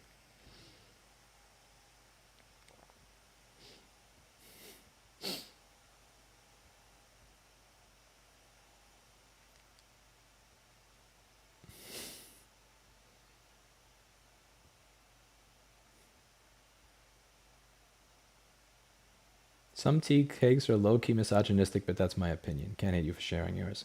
It's not hateful. I mean, you haven't provided an argument. I mean, here's one of the things that I find is that if somebody expresses an opinion or a thought on dating in any way, shape, or form, that like it's not. It's kind of like when C.T. Wilson said I was being racist by saying that he didn't know what source code is. The problem is that these words are being used. Stop being sold as acid and heat modified CB. I don't know what that means. I'm really sorry. You guys are barking up the wrong tree if you want me to discuss chemistry. I've said I'm for legal weed, Delta 8 versus Delta and Pro. I got a 58 on my chemistry regents in high school. That's with cheating. I beg of you, discuss chemistry elsewhere. It's like when C.T. Wilson said it was racist because I said he doesn't understand the difference between a schematic and source code. It's the same as when you say this is misogynistic without giving a reason. And the problem with when people use words like misogynistic or racist or sexist without arguments is that you take words that are real and you make them meaningless. And if people keep using these words in this way, without arguments, without reason, without purpose, then they lose their meaning for when they actually should be used. And Ethan Chow, I have lost whatever respect I had for you, which is honestly none because I don't know you. Thank you, Dot because you've used that word without an argument, without a reason. Like, again, you're welcome to feel that something is the way it is, but like that's not an argument. There's nothing behind that. It's just junk. You know, if I say that here is why this man probably had this expectation. Here is why he may have been disappointed and chosen to be passive-aggressive in his communication rather than direct. Again, I'm not saying he's right for being passive-aggressive in his communication. I think that's a bitch thing to do, and I don't think men should act like that. I don't think women should act like that. But is it misogynistic to say that a man probably thought that he was going to get laid and then didn't want to cuddle? No, I mean, he's advocating for his preference, and when he didn't get what he was expecting, he acted like a child. And I'm not saying that it's right that he acted like a child, but I'm going to point out why I believe that he was acting like a child. And there's a reason that my prediction was correct, because it was true. Now you can think there's no hatred for women there. If anything, it's a hatred for indirect communication on behalf of the man. He should have been able to say, listen, this is what I was looking for. I'm a little disappointed. What do you think of that? And they should be able to hash things out and have a conversation. Where you can say, yeah, I wasn't really going to do that with you. He can say, honestly, this isn't going anywhere. I don't really feel comfortable with you. Bye. She could have said, listen, I don't really think this is going anywhere. Bye. I don't think it's misogynistic to point that out. But I do think that these types of words are often used to shut down conversations that are valuable to have. Like, for instance, when C.T. Wilson said, when I said, this bill has nothing to do with source code. Can you people please explain to this House representative that this bill has nothing to do with source code? What did C.T. Wilson do? He said I was a racist. Did he say why I was a racist? Did he say what was racist about my video? You can watch my video. What I said is you don't understand source code and you have no idea what's in the bill. That's not. But these words often get used to shut down conversations without a reason. And yeah, definitely no respect for people who do that. Like you have to at least engage. See, these words kind of get used like, it's like a paintball. It's like shooting a target with red paint so that the drone will then, every drone will know to shoot the target. You know, like if I use this word, then everybody will know to attack you because there's a lot of negative connotations behind the word. I think it's a disgusting shit-ass thing to do. But that's the way you conduct yourself. And if you want to conduct yourself like a piece of shit, then you're welcome to. Enjoy the life that provides you. How do you add value to a business owner or a business executive when you think you have no value to offer them? What I would do is I would ask them what their pain points are. Again, this really goes back to this book that I keep telling everybody to read. I wish I got commissions for this book, but I don't. But I talk about it like I do. It's Jim Camp's Start With No. If you read Jim Camp's Start With No, he talks about trying to figure out what the client's pain point is and then tailoring your sales pitch to it. You may think you have no value to offer. You may have low self-confidence or low self-esteem, but a lot of the times people that have the most to offer have the lowest self-esteem. And a lot of the times the people that are the smartest are the people that don't think they're the smartest. It's the Dunning-Kruger syndrome. So what I would do is try to figure out what their pain points are, what their issues are. You may be surprised. You may not know how you could offer them value, but that's maybe because you haven't had a conversation with them yet. I would strongly suggest you read Jim Camp's Start With No. It's not just a book on business negotiations and making more money. It's really a book on how to conduct your life more efficiently. I would read that book, and what I would do is I would try to figure out what that business's pain point is. So when I went to Avatar Studios, I didn't think I had any value to offer. I don't know how to use any of this equipment. I don't know any electronics theory. You know one thing I was really good at? Cleaning toilets, resoldering headphone cables. That's it. And what they were willing to pay me for doing that was nothing. But I had an internship, and I spent 2 months cleaning toilets. By month 3, I was replacing all the headphone wires. They had about 200 pairs of Fostex headphones because they had 3 studios that could accommodate an orchestra. Studio A, orchestra. C, orchestra. B could accommodate a small orchestra. So if you were going to have 2 or 3 orchestras going at a time, like 37, 50 people there, you needed to have about 150 or 200 headphones. They had about 200 headphones. They had at least 200, a set of 200 that were broken. And I sat there and I went through and fixed every single one of them. And I was willing to do that for free just to get experience, just to get my foot in the door. But you have to ask, again, what do you need here? What's broken? What's wrong? I didn't think I had anything to offer. I genuinely thought that I would be useless to this particular business. But I asked, and there was actually something there that I could do. And it's like, oh, crap. I have low self-confidence. I'm 17. I don't really know anything. I don't have any skills. There's actually some value I could offer that I never thought I could have offered. So it starts with having a conversation. I would have a conversation. My brother has a flip phone specifically to avoid the temptation of social media and bullshit. If he needs to use an app, he uses a tablet that he doesn't carry anywhere.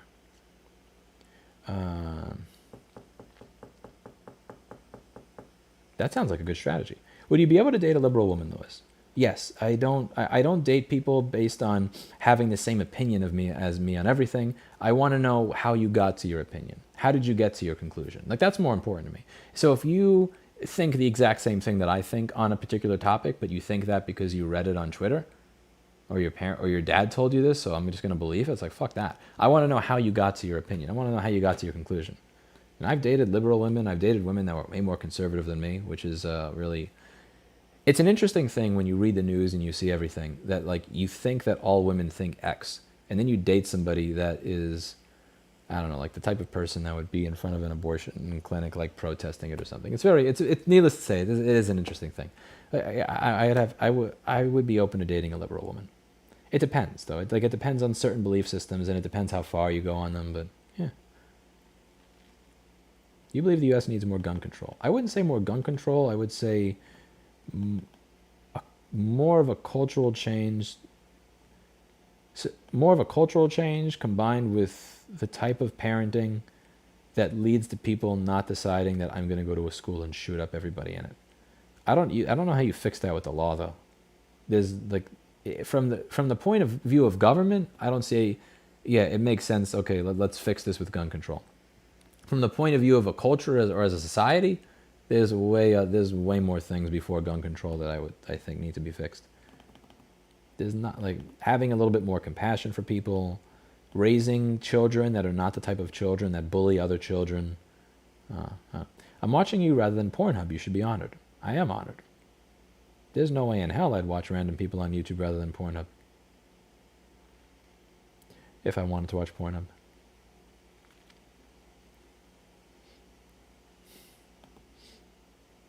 What are your plans for afterlife? Death? Any tips for negotiating? Jim Camp, Start With No.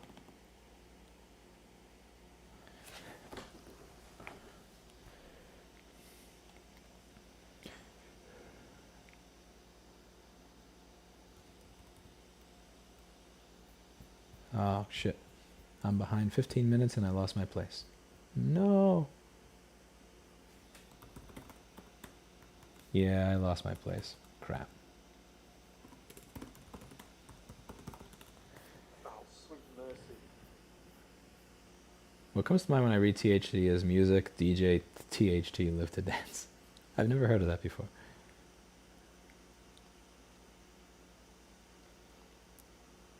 Delta 8 is a legal extract of THC that somehow flies under the radar, sold at gas stations and whatnot, and will get you fucked up. Huh.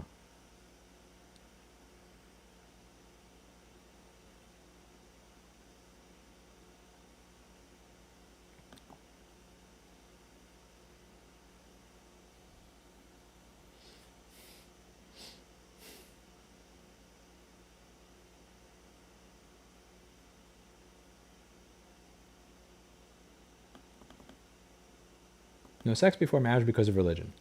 See, I've went out with women that believe in that, and here's the thing. They were actually very intentional, and they said, on the first date, here's my religious views, here's this, that, and the other, and here's my thoughts on that. Like, I think that's the right way to do that type of stuff if you are.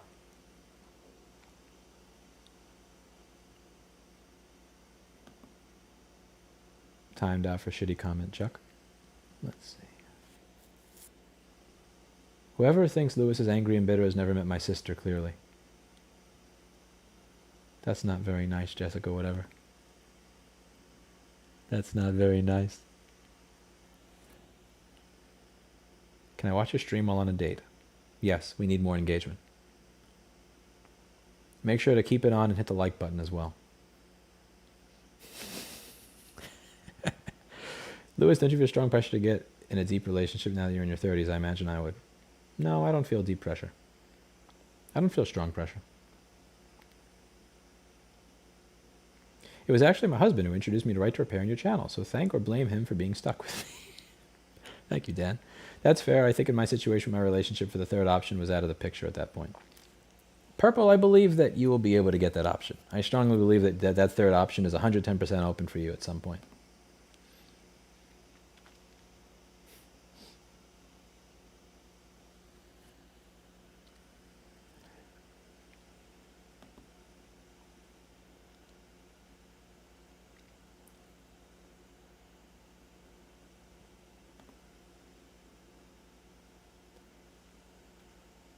But Louis, if they don't drop words like racist or misogynistic, how will the rest of us know they have a six-figure student loan from a liberal art college?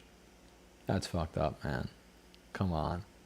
Don't make fun of people that are in student debt for $100,000 because of bad life decisions. I feel bad for a lot of those people. I mean, like, they trusted their parents, they trusted their, their counselors, they trusted their teachers and everybody that told them that was a good idea. Like, I get it. When you're 18, you're legally responsible and accountable for your own decisions. But, you're supposed to be able to trust your counselors, your teachers, your parents, all the people around you. I had a date once that said over dinner, I'm just looking for hookup and nothing more. I laughed and left. Again, Hannah, I think that's a good thing. Like, just get it out in the very beginning. Like, say what it is you're looking for.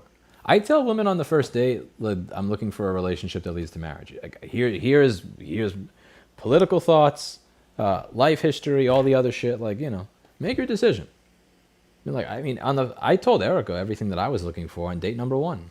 She told me everything she was looking for on date number 1. That's the woman that I was with before Erica told me everything that they were looking for before I even had my first date with them over the phone. And I did the same thing. The thing is, he told you what you were able to laugh and leave, and that's a good thing.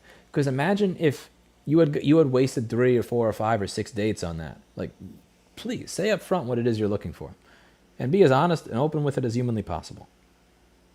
No reason to waste time.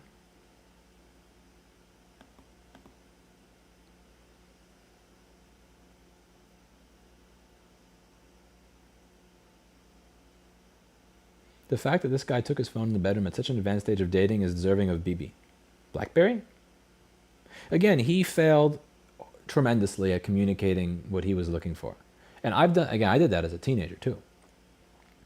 I cannot defend that gentleman for communicating poorly and being passive aggressive. Jim's Cam starts with no. What? Jim Camp! Come on. Okay.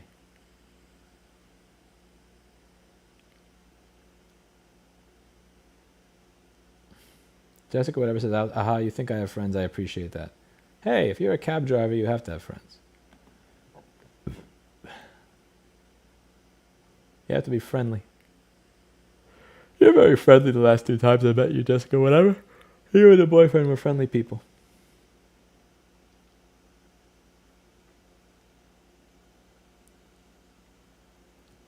Alana, that's fucked up. Don't wish that on me. I don't even want to say what you said at 12:56 a.m. out loud because I'm afraid. Please don't wish that on me. Alana, you know what you said at 12:56 a.m. That's not right. That's not right. That's not right. That's mean. I gave you a wrench tonight, too. That's how you repay me? You wish that on me? That's fucked up. Very fucked up. Do you feel the stock market's expectation of infinite growth is actively hurting society through anti-consumer policies? I don't know, because like on one hand, I see the argument there, but on the other hand, you know, people wanted stock market growth in the 20s, 30s, 40s, 50s, 60s, 70s, 80s, 90s. It's kind of like when they say that the reason for inflation is greed right now. It's like, I mean, hasn't greed existed for a really long time? Like, was Bernie Sanders not saying that companies were greedy in 2016, 17, 18, 19? I mean, it's one of those constants throughout human nature. It's a hard thing to define, and it's a hard thing to quantify. How much border pair experience should I have before registering for your practical border pair classes? I think you should have at least experimented soldering on a board. And I definitely think you should have watched the Basic Electronics video series, and you should have read that 100 or 150 page thing before you register for something like that. It's the guide that is in my any of my border pair videos. It says, you know, learn how to do this, and it has a 150 page guide there. I would have read through that free and have a little bit of basic soldering experience before you show up. And watch the Basic Electronics playlist. Any advice for things young adults should never fuck up or miss the opportunity on? I don't know. When it comes to things not to fuck up, there's like, I probably have to do another 4-hour live stream to control Z all the things I've screwed up.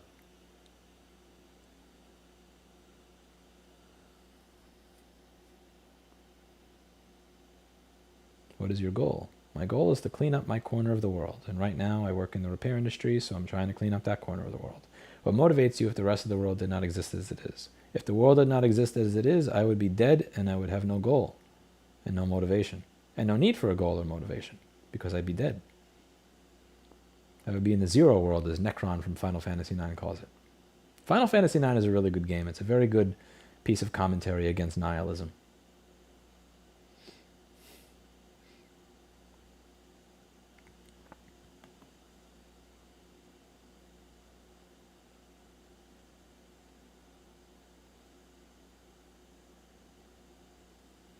If you made fun of people more often for bad life decisions, fewer people would make them. I don't think it's parents directing kids to useless degrees. I think it's friends and the promise of sex.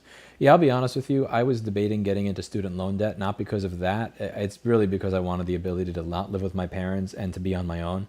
It wasn't about getting a job in college. If I was being honest with myself, it's like I want the ability to live on my own. Fuck that. And I'm willing to go into any amount of debt and forget about the future if it just means I get to be on my own. I think that probably gets put into the equation for a lot of people when they think about going to an expensive college away from home rather than staying home to go to college. Staying home to go to college may make more sense financially, but man, if you've been living under your parents' roof for 18 years, you want to be out on your own.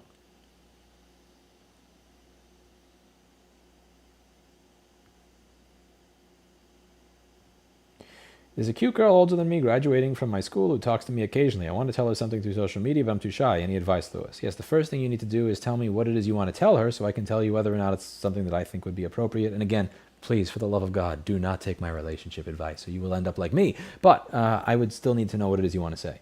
I think that, okay, here's the thing.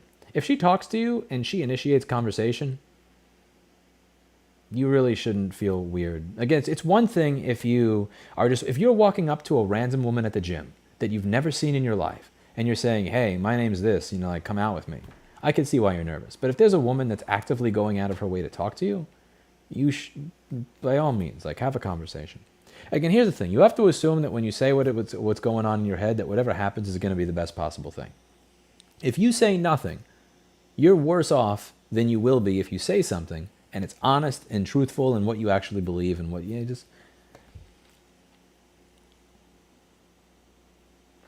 It's easier said than done. But again, it's one thing if this is a random person. If she's starting conversations with you, like, come on, just say something. And if you say something and she laughs or is like, ew, fuck no, I don't want to be with you, that's really, that's her problem. But yeah, I'd really need to know what it is you're thinking of saying, Troy. Please do put in the chat what you're thinking of saying. Chat will also judge you here as well.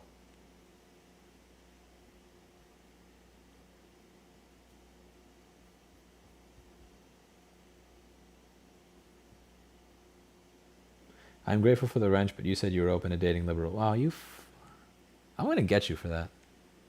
I am going to get you for that.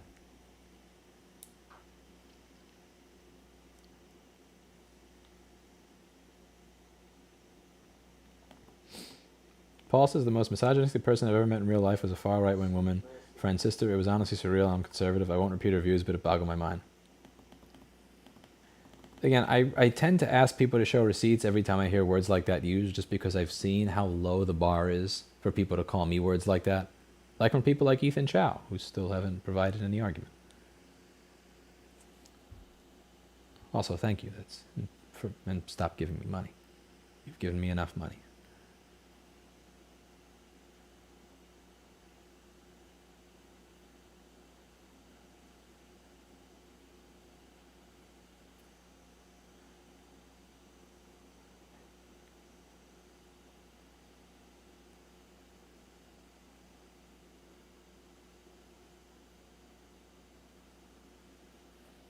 If you want to know why anyone should have a gun, remember the phrase, seconds matter when seconds matter, the police are minutes away.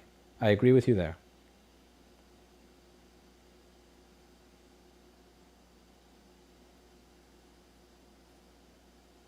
I've liked her for a few months, and I just want to make a move without it going wrong. Easier said than done.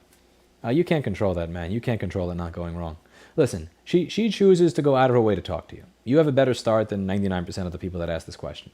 So say, listen, I'm going to do this on Friday night. Come along. What do you say? Like, it'll be a date. Like, here's the thing. If you're really thinking about, I don't know how to phrase it. Should I say?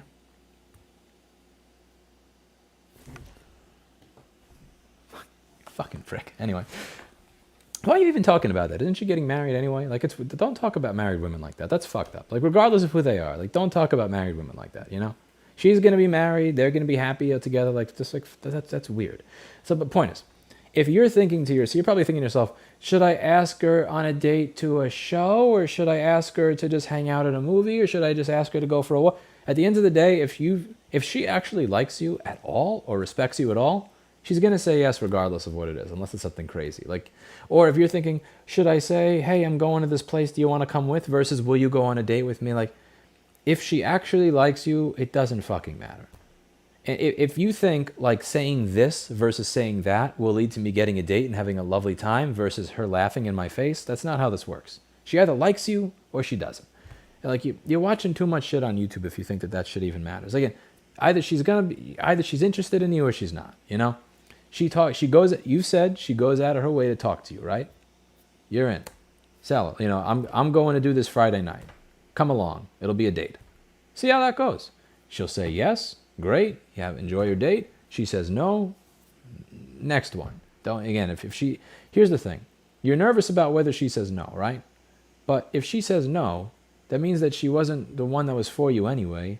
So it doesn't even matter that it didn't go well, because there was no chance of it ever going well because she wasn't into you. Wouldn't you like to know now rather than later? I don't know.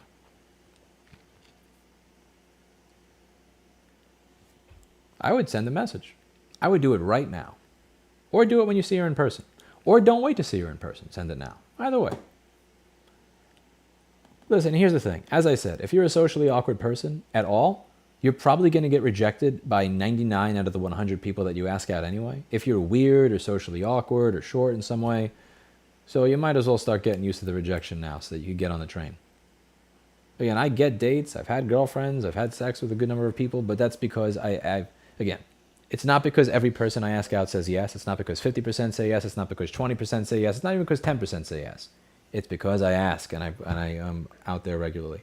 Fine, she thought abortion should carry the death penalty, birth control should be banned, and married women shouldn't be allowed to work. I don't know if that's hatred of women versus really, really wanting old outcomes. Let's see. Shouldn't be allowed to work, so they should stay. Okay, the whole not being allowed to work is kind of fucked up. Yeah, that's fucked up. It's weird because like when I think of misogynistic, I think of something different. I wouldn't call like I call it misogynistic when I read r/incels and somebody is like saying, "Fuck all women, these bitches need to die" or something like that. Like that's misogynistic. When somebody says, "I think abortion should carry the death penalty," I think, okay, you may have an extreme political viewpoint, but I don't know. I really do hold a high bar for that particular word. Like I believe it's not just about how you think society should be run. It's about you genuinely hating women. But maybe my bar is a little bit too high. But yeah, my point here is when it comes to the whole dating thing, you're going to get rejected a lot. If you're socially awkward, it's just going to happen. Get used to it now. If you're young, get used to it. Like get used to it now, so it's easier to get it out.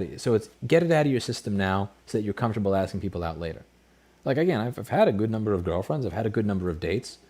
Like that's because I'm okay with being rejected constantly, a lot. Even if you think about baseball, if somebody has an average in like the 300s, what is that, or batting average in the 300? What does that mean? It means over 60% of the time they fuck up. A Hall of Famer fucks up 60 to 70% of the time. Like 70% of the time they're failing and they're in the Hall of Fame. No offense, you're probably not a Hall of Famer. You're watching me bitch into a camera at 1:30 in the morning on YouTube. So you're probably going to fuck up a lot more, which means that if you get rejected 90% of the time, that's still not bad. Again, you really don't need to, you can get rejected 1,000 times and still be married to a person that you love, that loves you, that cares about you, that uplifts you, that inspires you to be the best version of you possible. You can get rejected 1,000 times. You only need to you only need one home run. This is not a game that you have to play again and again and again. You really only need to get it right once. So if you're thinking in your head, what's the right thing to say? How do I say it? Blah, blah, blah, blah. Either she likes you or she doesn't. She talks to you on occasion. So she knows who you are to some extent, right? There's one way she can get to know you better.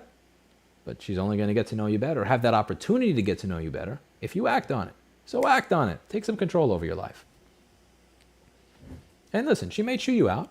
She may say, "Oh, ew, why would you assume that?" Or, "Why would you think I like you like that?" Or, "Oh, God, that's ridiculous." Or, "LOL, no." Oh, well, that's her opportunity. Let her be alone. Really. That next. What do we have in chat? What else do we have? I think I've belabored that point enough.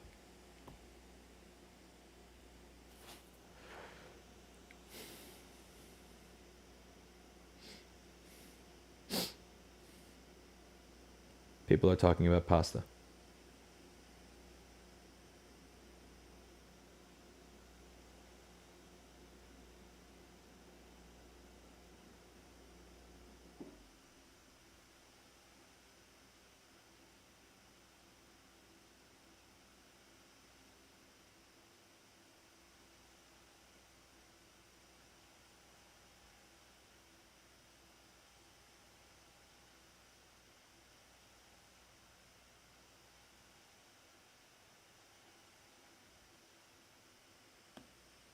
Oh, so there was a subreddit called Incel Tears GameCube Smasher 62, and I was subscribed to that for a while. I was also subscribed to. I'm also subscribed to Fat Logic.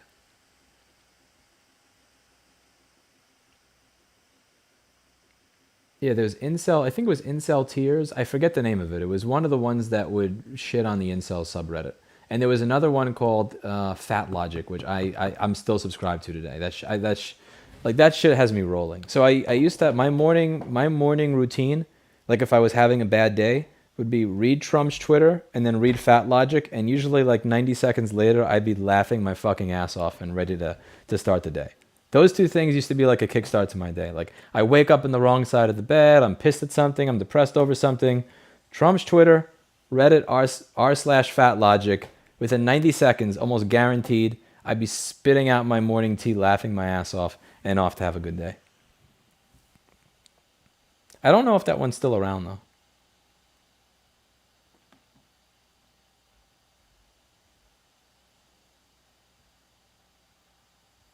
Can you all stop talking about weapons? I wasn't even following the weapons conversation.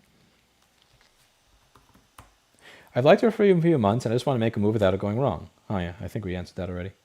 Yeah, there's nothing you can do to keep it from going wrong, Troy. Yeah, you have no, you have to accept that you have virtually no control over that. Like there's all these red pill and dating coach channels that are going to say you have to ask this way instead of that way, and you have to do this to maintain frame, and you have to look at her this way, and I don't know, you're not supposed to ask her for a date, you're supposed to just tell her, you're going like, fuck, like seriously, I'm going to say something controversial. Fuck all that shit. She likes you or she doesn't. And here's the thing that is probably going to, if you want to get married someday to a person, do you want to get married to somebody who, like the deciding factor on whether or not they are with you for the rest of your life was you said, hey, I'm going to this play, come with me on Friday, versus, hey, would you like to go to a play with me? Like if that's, because I've seen this, there are these, if that's the deciding factor on whether or not this particular woman wants to be with you, do you even want that woman? Because here's like the ultimate red pill for me. A lot of the red pill shit on dating, a lot of it is actually true and it works. The problem I've had is essentially, do you want to be with a woman for the rest of your life if you need to do that shit in order to get her to be interested in you? For me, it's been no. Like there have been women that I'm with where it's like, oh shit, some of that stuff actually heightens their interest in me. And then I immediately lose interest the moment I realize that shit actually works. Just do it. Just ask. Like, just send the message. Just go off and send the message. And best of luck, by the way. I hope you get a date. I hope you have a good date, too.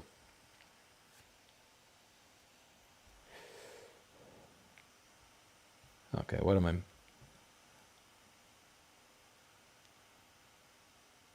I don't have the opportunity to fuck up because I'm married. Yeah, you're a little bit further along, man. This guy sounds like he's in high school. What am I doing here at 1:18 in the morning?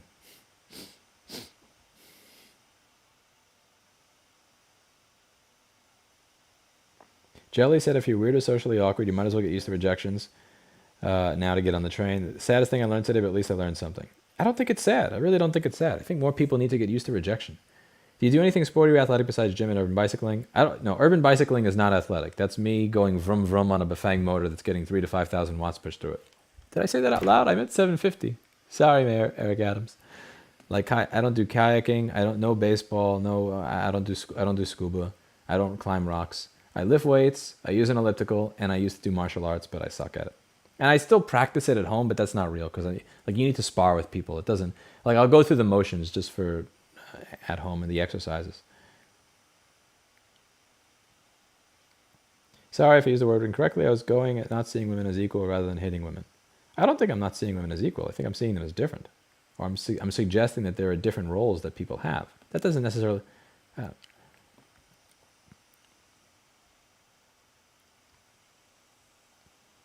As a woman, I would say I'm looking for security and someone that would not project onto me their own issues and insecurities. I've dealt with too much of that in my short life. It's tiring. Good advice. What should be done to uplift disaffected young men besides tell them to pull themselves up by their bootstrap on a personal level? I've never heard somebody ever say lift yourself up by the bootstrap. I've never heard that saying. It seems to be a straw man of like everything else that's usually said. That again, finding a sense of purpose, finding something that is, like cleaning up your corner of the world, shit like that. People will say, well, you're just telling people to pull themselves up by the bootstrap. I don't even know what the fuck a bootstrap is. I don't even know how you pull a bootstrap. I don't even... People need a sense of purpose. I think everybody needs a sense of purpose. I think getting people to find a sense of purpose is not a bad thing. I've gotten rejected before. I never had a girlfriend, so I don't know what a date is like, which I think makes me fearful. I'll just need to gather up my confidence. Let's say you don't know what a date is like. So, I didn't know what a motherboard repair was like until I did one. I didn't know what running a business is like until I tried. I mean, if this entire channel is a 10-year history of me being a fuck up and just like wobbling my way into shit. And like I'm proud that that's who I am. How do you know when a girl likes you? Yeah, I don't that I can. Listen, I'm not turning this into a relationship channel, man. I'm not turning this into a relationship channel. How about you ask? You try to let's see. Go to have a conversation with her. Is she dismissive, or does she try to keep the conversation going and show interest? If you ask her if she wants to do something with you, does she go and do something with you, or does she say no? Does she put time and effort into you? I don't know. This isn't a dating channel. I think I've gone down a bad rabbit hole here. So again, my point is, this channel is pretty much 10 years of me not knowing what the fuck I'm doing and trying it anyway. Do I know how to be a lobbyist? Not really, but I mean, I've gotten pretty close to getting laws passed in different states. And in New York State, one could make an argument from my audience that a lot of that bill getting passed was me. Well, maybe not even me, but the sheer amount of money that I've fundraised and given to people who've done the work to try to help get it passed. I don't know how to fundraise, but I fundraised over $900,000 to try to get a bill passed. I don't know. I didn't know how to fix boards, but I had a channel with over 1 million subscribers teaching people how to do this all around the world. I didn't know how to. I started a business because I didn't really know how to get a job. Now it has 12 employees. I don't know what the fuck I'm doing. I'm making this shit up as I go. Here's the thing. People twice your age, people quadruple your age, they don't know what the fuck they're doing. A lot of people are literally just making shit up as they go. And you're going to be making this shit up as you go. So what? You don't know what a fucking date is. You don't know what a date is supposed to be. Who gives a shit? Make it up as you go. Have some fun. It's not like you're trying to follow this rigid thing. Like, this is what a date is. Apple has a very specific box. This is what a repair is. You replace MLB. Step 6. Half of their guides. Step number 6 and 7. Replace main logic board. Get out of that box. Okay, who gives a fuck what a date is? Who gives a maybe a date in your, come up with your own idea of what a date is. And here's the thing. As you're coming up with your own idea of what a date is, as you're coming up with your own idea of what fun is, that's part of what women like. Take charge. Do shit on your own terms. The women that have found me attractive, and again, I'm not saying there's a bunch of them, but the women that have found me attractive, one of the things they found attractive about me is I just don't care. I live life on my terms. I do things my way. And you're going to do things your way. So go for it. But do it now. Because again, when this stream ends, I guarantee when this stream ends, you're not gonna do it. You're gonna find a reason not to do it. You're gonna do it right now. While 357 people are watching you.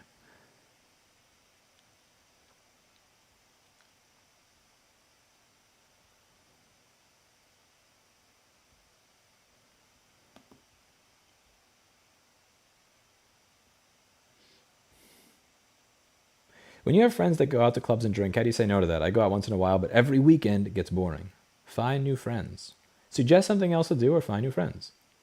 Louis, why is your chat talking about guns and not computers? Why are you using a manipulative speech to make it sound like I have ownership of my chat? I don't own any of these people. It's obvious when someone is attracted to you, it's not rocket science. Sometimes it can be tricky, Hannah. I've had women that have been touchy-feely with me, asked me marriage-minded questions, invited me over to their place, made me dinner, but that said, wait, I don't understand. Why do you think this is dating? I can't see you as anything but a friend. That have then, within 24 to 48 hours, complimented my physical appearance, said they find me attractive, and said they want to see me with a shirt off. So there are some women out there that are insanely confusing. And there are really times where it's like, but then again, that may be unfair, because that could be a case where that person actually does like you. They're just too fucked in the head to be able to know what to do with it. So maybe that's unfair. And also, admittedly, that's not the majority. That's the minority. It's about time to check it in. I'm not trying to become a relationship channel. Fuck that. Fuck that. No. I'd rather go back to being a goddamn real estate channel than be a fucking dating channel.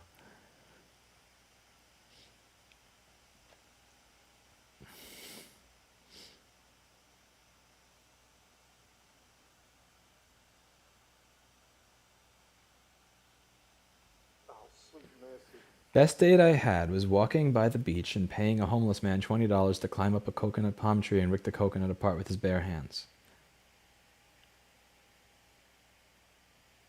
Well, I hope the homeless guy was a good date. Did you get lucky at the end of it? Why are your videos not showing up as much lately? Because my channel has been nerfed. My channel is in the Eli the computer guy zone. There's no recovering from that. If you like this channel, do consider hitting a like on this video, commenting and subscribing to send the algorithm a notification that this content should be recommended to people.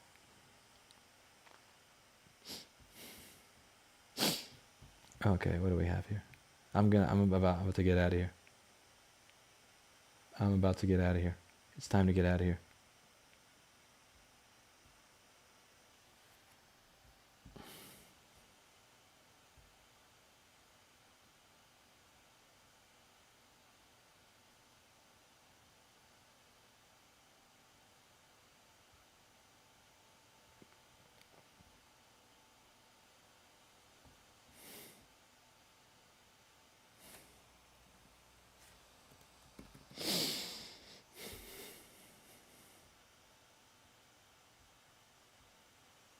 The woman that I was talking about in this case is also now 37 years old, incredibly attractive and single.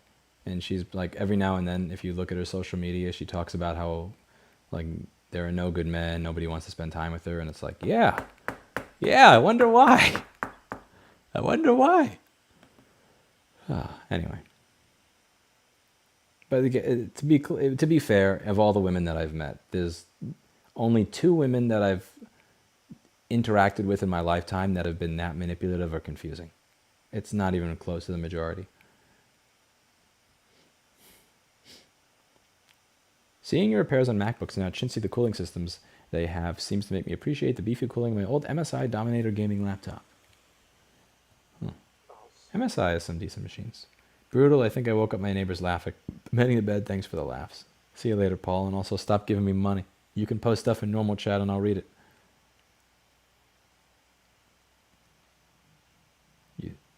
We, OU, seem to need quality content to cheer up right now. Who's OU?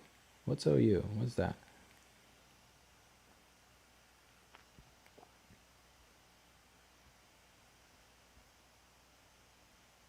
Paul is loaded, haha. Well, you know, listen, I'm not gonna send the money back to you if you demand to give it.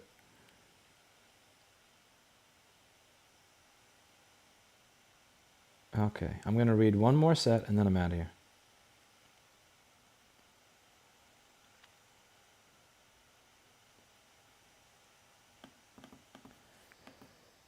There's a saying, you're at the sum of the 5 people you spend the most time around. If you hang out with people wasting their time, you know where that will lead. 100% true.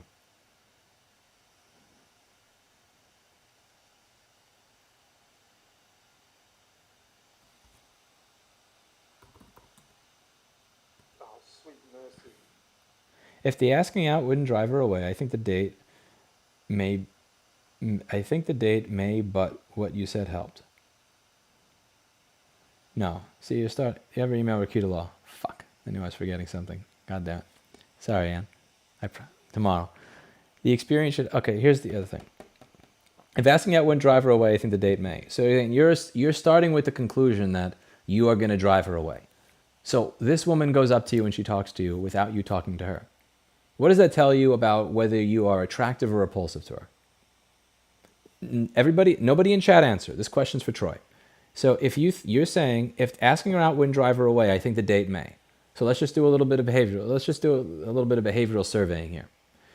When she walks up to you, your words, and she starts conversations with you without you initiating them, does that mean that she's more likely to find you interesting and attractive or repulsive and creepy? This question's for Troy. Nobody give him any hints. John Carino says, Louis, thanks for all your efforts towards right to repair. Thank you, John. This question's for Troy. Alana, I'm a boxer person, but I'm not for like really loose. I don't like really loose boxers that are, have random stupid patterns on them. I usually like a slimmer fitting boxer. Again, not briefs. Briefs are too tight, but like a slim fitting boxer that is either black or dark blue in color. So, or dark gray. So dark gray, dark blue, usually black. Like 99% of them are black or dark gray, and more slim-fitting boxers. Okay, let's see what we have as an answer here. Also, OU is a school in Ohio. Huh.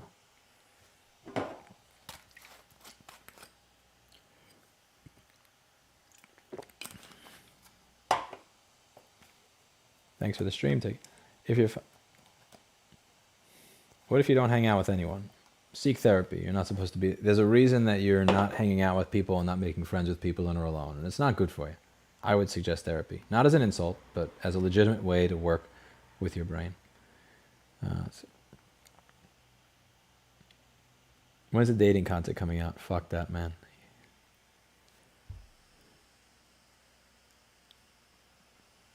Are you happy chasing the dream or living the dream? I forget. There was this one Dostoevsky poem. I forget the name of it, but where he's going over like how miserable people are going to be. We had to read this in high school.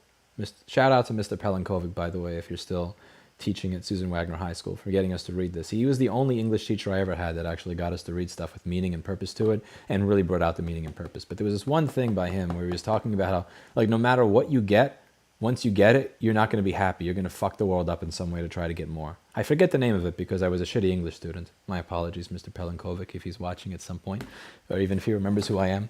He was one of the very few teachers that had any positive effect on my life. He was a good dude. You could have 200 shitty teachers. You have one person like Mr. Pelenkovic from Susan Wagner High School, and it makes up for all of it. I forget the name of it, but there was this. I think people would find a way to fuck up their life. So I think chasing the dream versus living the dream. Maybe living the dream is the process of chasing it. But I think chasing the dream would be more fun than living it. Okay, what did Troy say? He had a homework question. Attractive. There you go. So you said, your words, if asking her out doesn't repulse her, then the date will. What is the date? The date is spending time with you. She clearly likes talking to you. So why would she be repulsed if she gets to talk to you more? Serious question. Like, I'm going to challenge you when you say that kind of shit about yourself. I'm going to challenge you when you say that type of stuff about yourself. Oh, sweet mercy. Therapy can't fix a fucked life nor help you make friends. The therapist will pretend to be your friend for money an hour, but that's it. No, if that's happening, you're seeking the wrong therapist. If you have stage 4 cancer and somebody just shot you, yes, the therapist is not going to help you with that.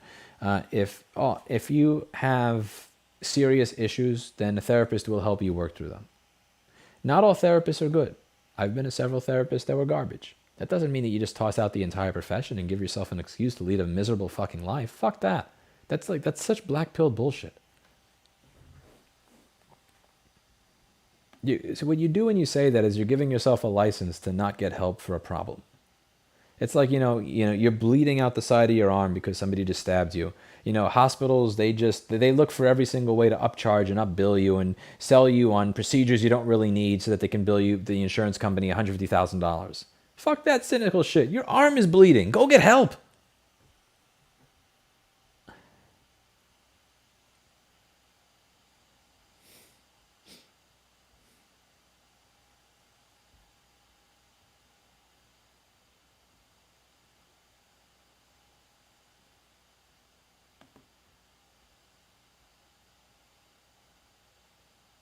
No skid marks because I use a bidet. And also, I have a video on this channel for the person who mentioned skid marks that goes over how to clean your asshole. It's one of my more popular videos. Iced tea was spilled onto the computer in December. Everybody who is a serious viewer of this channel, this video was posted back when my channel actually wasn't dead. 744,000 views there. You should all know how important it is to properly clean your asshole if you're subscribed to this channel. I'm going to put that in chat. You have to listen to that. Skid marks. My ass is probably cleaner than your face. GTFO. I enjoy these kind of streams. Are they going to be more like this in the future? Yeah, I kind of like this format, honestly. It's also really good for me procrastinating my work. This gives me a reason to procrastinate my work. No, is this a Jordan Peterson promo? Cleaning my room. No, not cleaning your asshole. This has nothing to do with cleaning your room. Don't get me wrong. Jordan Peterson is where you go if you want to learn about cleaning your room.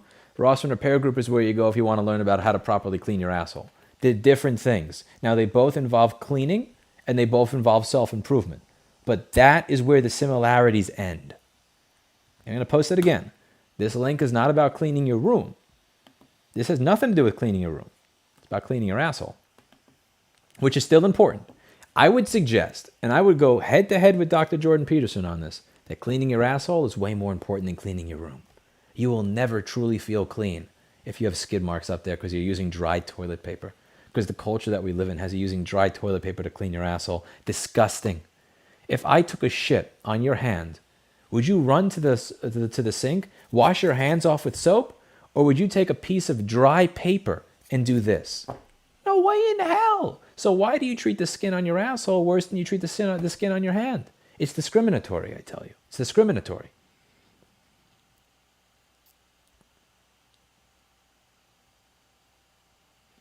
Put your asshole in order because your asshole is a reflection of your mind. True. Bidets are fancy, Louis. They are, but they're worth it. I wonder what Jordan Peterson would say about the bidet versus dry toilet paper.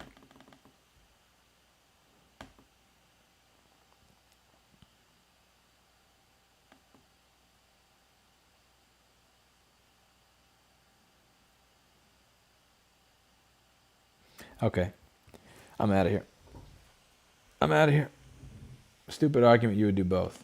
Oh, who the fuck would wipe shit off of their hand with a piece of fucking paper? Get the fuck out of my chat, you dirty animal. You fucking dirty animal. Get the fuck out of here. All right, I'm out of here. See you later. Have a good night. Thank you for showing up to the stream. Have a good day. To the gentleman that was bitching about therapy, no, again, you have a broken arm. You don't bitch about the doctors trying to upcharge you. You go to the hospital and to fix your goddamn arm. Same thing for your brain. I will see you all later. Best of mental health to all of you. Damn, I'm showing up just as an old-time viewer has showed up right as I'm leaving. Sorry, Riled Mouse. I'll see you next time. Hope you do more of your streams of your journaling. Hope your journaling is going well for you. And I'll see you all in the next video. Bye now. Oh, and last thing, Troy, you have homework to do. You have somebody to ask out in the morning now, don't you? And stop assuming the worst of yourself and how it's going to go. Remember, positive. She's already started positive. No reason to take it to a negative. See you in the next video. Bye now.